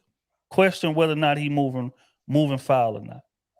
Because he could easily be out there doing what most niggas is doing, what your friends man is doing, what your auntie man was doing, what your mama stepdad was doing when he was in the house, right? He could easily be out here moving like that, but he's choosing not to, and you're rewarding him with insecurity. So just be careful with that. And that's why I tell women, man, get yourself together mentally before you get into these relationships. Women just feel like I can just go from relationship to relationship and just dump my big ass suitcase of baggage right in the middle of the living room for the next man to deal with. And then if he don't want to deal with it, oh man, he ain't a real man. Or he ain't invested in me like he's supposed to be. No, that's not that man's responsibility to get your insecure ass to a level of security. That's on you to show up to this relationship as a secure being so we can move forward. But if I got to spend half the relationship climbing out of a hole that I didn't dig, by the time we get to the top of this shit, I'm gonna have so much resentment built up for you that we're not gonna be able to move forward. Big facts. So it will behoove you to get yourself right mentally and get that man a fair shot. Stop pressing this man and being insecure, putting this man through tests and making him jump through hoops for some shit a nigga did he don't even know. That is unfair to him. And that's gonna keep your ass in a constant cycle of getting cheated on, getting disrespected. That the current cycle that you already on, because you're not giving him incentive to behave himself or to act like the stand-up man he was trying to be before you start running all these tests. So like I said, fellas, run fast in the other direction. Absolutely. You want to get final thoughts?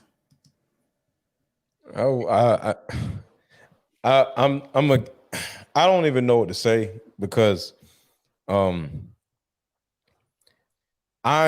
going to operate accordingly. And if I found out it's some dumb shit going on, I'm an only child. Like, I'm totally okay with being alone. You know, it's like, I will get your ass out of here quickly. So it doesn't really, because I'm not going to be the one that's going to lose at the end of the day. It's the woman that's going to lose, you know? Like, so I don't care. Of course, I would care about the woman, but when it comes to dumb shit like that, if I found out that you run around testing me, I'm taking you back to the train tracks when I find you found your ass at. Sitting on the side of train tracks, eating fucking goddamn Slim Jims somewhere. She was eating Slim Jims at the train tracks. Cold-blooded. And he picked her up. That was a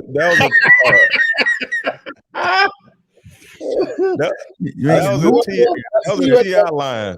No, I see you at that MARTA station. I see you at the MARTA station. You know what I'm saying? Goddamn. No, T.I. said straw in your mouth. I'm gonna take your ass back to the train tracks where I found you when you were sitting around the train tracks with some straw in your mouth. That was a T.I. He out there looking for runaways and shit. Let me say this, because JR said closing thoughts. Let me say this, man. For the young bloods, man, get about that action and being busy. I know we say stuff. I know it's become cliche, and I hate saying it at this point. About being on purpose and all that other stuff, man. But all these questions around relationships, fam, I think Ricky says it best. Like, he just be like, yo, fam, find somebody you can rock with. Get with somebody that like you. Like, all these games we be playing on some, the man, girl, make sure he like you more than you like him. That's a recipe for disaster, heifer. That's a recipe for a disaster for you. Yeah, man, like all this stuff we be talking about, like women testing and all this other stuff, man, that's the stuff I see when I look at, like, I don't want to name no other content creators, but when I look on YouTube and certain things come into my algorithm and you see people doing the little skits because they trolling, until they troll the wrong person. That's the stuff those people do, man. Like, you know, ain't no way you should be. And it definitely, I think Trill was just saying it like, however long you've been married or if you married, ain't no way you're supposed to be like not trolling, but testing your man married, right? So I think at the end of the day, you know, get with somebody that you can rock with and that you can vibe with, man. If listen, me, I'll tell you this for me and my girl, one of the things that I love is introducing her to new stuff she ain't never experienced before. Game changer. Game changer. Go to an opera, man. Take in the arts. You know what I'm saying? Like, go to an art show. Do something different. Get outside your comfort zone. Experience something new together, man, and be happy. All this crying and boo-hooing over females that you ain't even gonna fuck with anyway, and you still ain't recognize who you supposed to have fun with and who you supposed to really like be involved with, man, you playing. You playing. That's it. That's all I got, man. Super chats. Yeah, we got super chats. I just want to kind of end it off by saying this too as well. I think you guys made some valid points because if you are getting tested, it can be a form of an insecurity. But you also got to be aware too that if you're on your shit, you're on your business, then you shouldn't have nothing to worry about. So even if a test coming, you're not even looking at it because you're on your shit, and she'd be more looking like a fool. Now, if you do some fuck shit, then you might as well expect some tests to come because hey, you knew you was on some fuck shit. So when she come questioning you, then you should understand that that's gonna come with a test. Because if you logical, if you have any sense, and if you are holding yourself accountable, and you know you're on some fuck shit when she come to you, then it is what it is. So, JR, I just remember. I remember the time I was tested. Oh, okay. Go ahead, Mr. Me and the chick was at a restaurant. We was dating, right? Me and the chick was at a restaurant, and all the women had you know, they was dressed the same, and it was nothing but female waitresses. And I'm looking for the waitress. So of course everybody has their back turned because they have their backs to, you know, taking orders. So I'm looking at, you know, the back of the woman's head, you know, her ass, just trying to figure out which one is what. So she turns around and accused me of looking at the girl's ass. And I'm like, wait, what? So she's like, you know what, just take me home. I said, oh, okay. What? We were supposed to go to the movies after we went and got something to eat. And it was a movie that, like, I don't know what it was, but you're excited to go see, right? So I'm like, okay. I took her ass home and went to the movies, right? So the next day, she called me and we was just talking, and I was like, because I don't care, you know. And then she's like, so did you want to go to movies tonight? I said, what are you talking about? The movies. I went to see the movie. She's like, wait, what? I said, you want to go home. You went to the movie without me? What else am I supposed to do? So with me, I was just too dumb to realize I was being tested. So now that I'm thinking about it, I guess that was a test. But I don't know. Did I fail it, pass it? I went to see the fucking movie myself. I ain't studying you. And I don't know. And we kept dating. So I don't know. So I don't know about this dumb shit. But if you're gonna do some stupid shit, I'm gonna take your ass home and keep doing what I was doing at first, because I don't need a woman with me. I can do whatever it is that I was doing without the damn woman, or go get another damn woman. I don't know. I'm an only child. I don't have those attachment issues like a lot of other dudes do. So I don't even know if I'm being tested or not, but I'm just going to act accordingly. And most likely the woman is going to end up looking stupid and not me. That's what I say. If you're doing what you're supposed to do, then you ain't looking for no test. But if you do some fuck shit, then just know that a test going to probably come with it. I think that women do tests. And again, I think it's coming from an insecurity that they may have from previous relationships. And if you give any indication or sign, they may just double check to make sure it ain't what they've seen in the past. So I don't think it's nothing that we should be looking for. But again, if you're doing some fuck shit, then expect it. Super chats. J Doe, 1000%. We were failed by Judas welfare traders. J-Do again. The worst issue in the world is when honorable disabled veterans have to fight years, decades to their disability pay while being homeless and sick. J-Do again. I knew my pops was away doing something honorable. J-Do, goddamn. This grown kid generation play all these games. J-Do again. Yeah, it's the real manly man versus beta-ish test, fam. J-Do, I don't play that putting hands on me ish, pimp hand.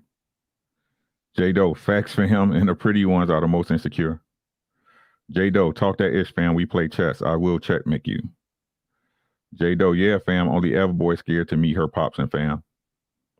J-Do, good string, brothers. Y'all be safe. Good ish. Peace. J-Do, Rick Mean, emotionalizing through crocodile tears. Nor Bella QT, $2 super sticker. Thank you. Yeah, shout out to J-Do, man. He's been consistent on the $2 chats. Man, $2 bills in this bitch, bro. There's all If this. Yeah. It adds up, fam. Appreciate you supporting the movement. If you guys haven't already, make sure you guys hit the like button. Make sure you subscribe to the channel. Make sure you guys follow Crew Season. Trilling new guys over there. They're doing great things, so make sure you guys support them. Ricky Williams Boxing. Make sure you guys type it into the search. Pop up. Give Ricky a follow over there. You can also catch him on Fridays. Had a great show, Ricky, man. People actually showed up and was productive in the conversation. So shout out to the people that showed up. But check Ricky out on Fridays. Mr. Let Go. YouTube as well. And he does some Facebook stuff. He's all over the place, everywhere, man. Just put in Mr. Let Go. All type of shit will pop up, man. He's Googleable now. King Rio Brown Photograph. He's an excellent photographer, man. Make sure you guys check him out.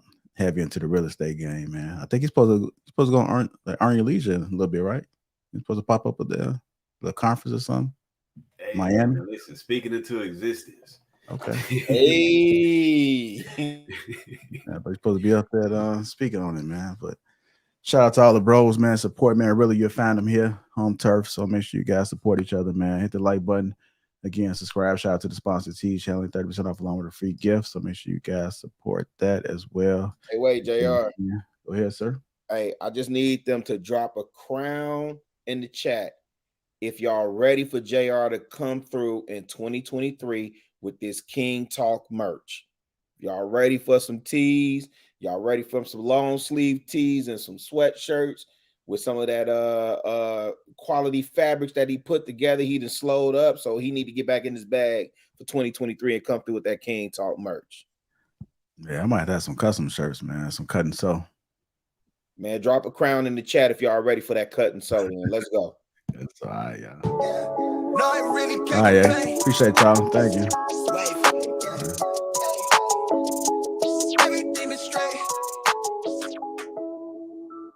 Wave. I'm in it for keepsake. In the field with the cleat lace. Beat flick with the bare face and a slick tongue. That's what she say. She look good. She a big tease when she bite lip with the wink face. Hella bad when she throwing it back. She bring that my way for the team play. For Pete's sake, I'm above average. I padded my stats. I gotta matter what he say. I'm the 2010 young LeBron James with the backboard, type of bad boy. Hold it down for the task force. If I run his face, then you ask for it. Niggas cross need to laugh more. I keep it 100 on dashboard. The live show needed passport cause the beat bounced to the cap torn. Feel like I live it and fast forward, but I asked for it. Misfit got a quick lit on a crash course from the tattered garment to the tabloid. Fuck how I live it into existence. I'd be ahead of myself, but the bank account did drop up a couple figures. But like nobody could fuck with us. I'm a flight risk. I play among the stars in the Hollywood Hill, the space station couldn't even get in touch with me. Praise faith that I stuck with it. Wave. No, I really can't complain. Everything is straight. I've been on a wave. With everything I say, turn into the real thing. I tell her on here, cause you know it ain't a thing. We made it out the slums, words on the page. Everything is straight. I've been on a wave. With everything I'm saying, turn to the real thing. I've been living like I'm famous. Like I don't show my face, as I'm jumping on the stage. Like I'm living in a daydream.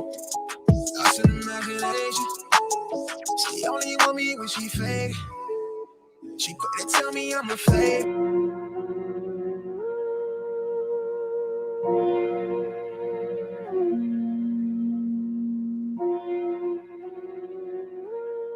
Smoke weed every day.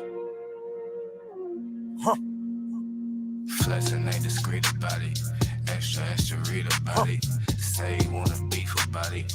We gon' come and see about it. Flexing ain't discreet about it. Extra, extra, read about it. Say you wanna beef about it. Find out nothing sweet about it. Flexing ain't discreet about it. Extra, extra, read about it. Say you wanna beef about it. We gon' come and see about it. Flexing ain't discreet about it. Extra, extra, read about it. Say you wanna beef about it. Find out nothing sweet about it. Look, mob like 3-6 pulled up, ski trip cold winter. I'm eating good. I remember when we had no dinner. West side, east side, no side, both sides with me. Check, come and check, leaving flex season 12, come and get me. Gil, the run around, high speed, chasing all the big bags. Bending corners, bending rules, bending necks, Gil, the whiplash. Slide through hot knife, warm butter storm, gutter drain lane. Young man, old habit, still at it, trying to let my chain hang. True story, new story, 2-story, condo, B&B. 4 bath, 1 me, no key, like a B&E. Being me, so good, so hood, so not worried about it. 250,000 new views, old news, know you probably heard about it. Extra, extra, read about it. Headline, word around town, flexing. Ballin' on my course, so I ain't worried about nobody out of bounds, stressing. Feeling like Hercules, murder these ain't a problem to me. Tried to tell the maid service, don't come unless you bringin' condoms to me. Flexing ain't discreet about it. Extra, extra, read about it. Say you wanna beef about it. We gon' come and see about it. Flexing ain't discreet about it. Extra, extra, read about it. Say you wanna beef about it. Find out nothing sweet about it. Moving, shaking, coming down to me. Stacking, racking, money, power flipping. Moving, shaking, coming down to me. Stacking, racking, money, power flipping. Moving, shaking, coming down to me. Stacking, racking, money, power flipping. Moving, shaking, coming down to me. Stacking, racking, money, power flipping.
Sweet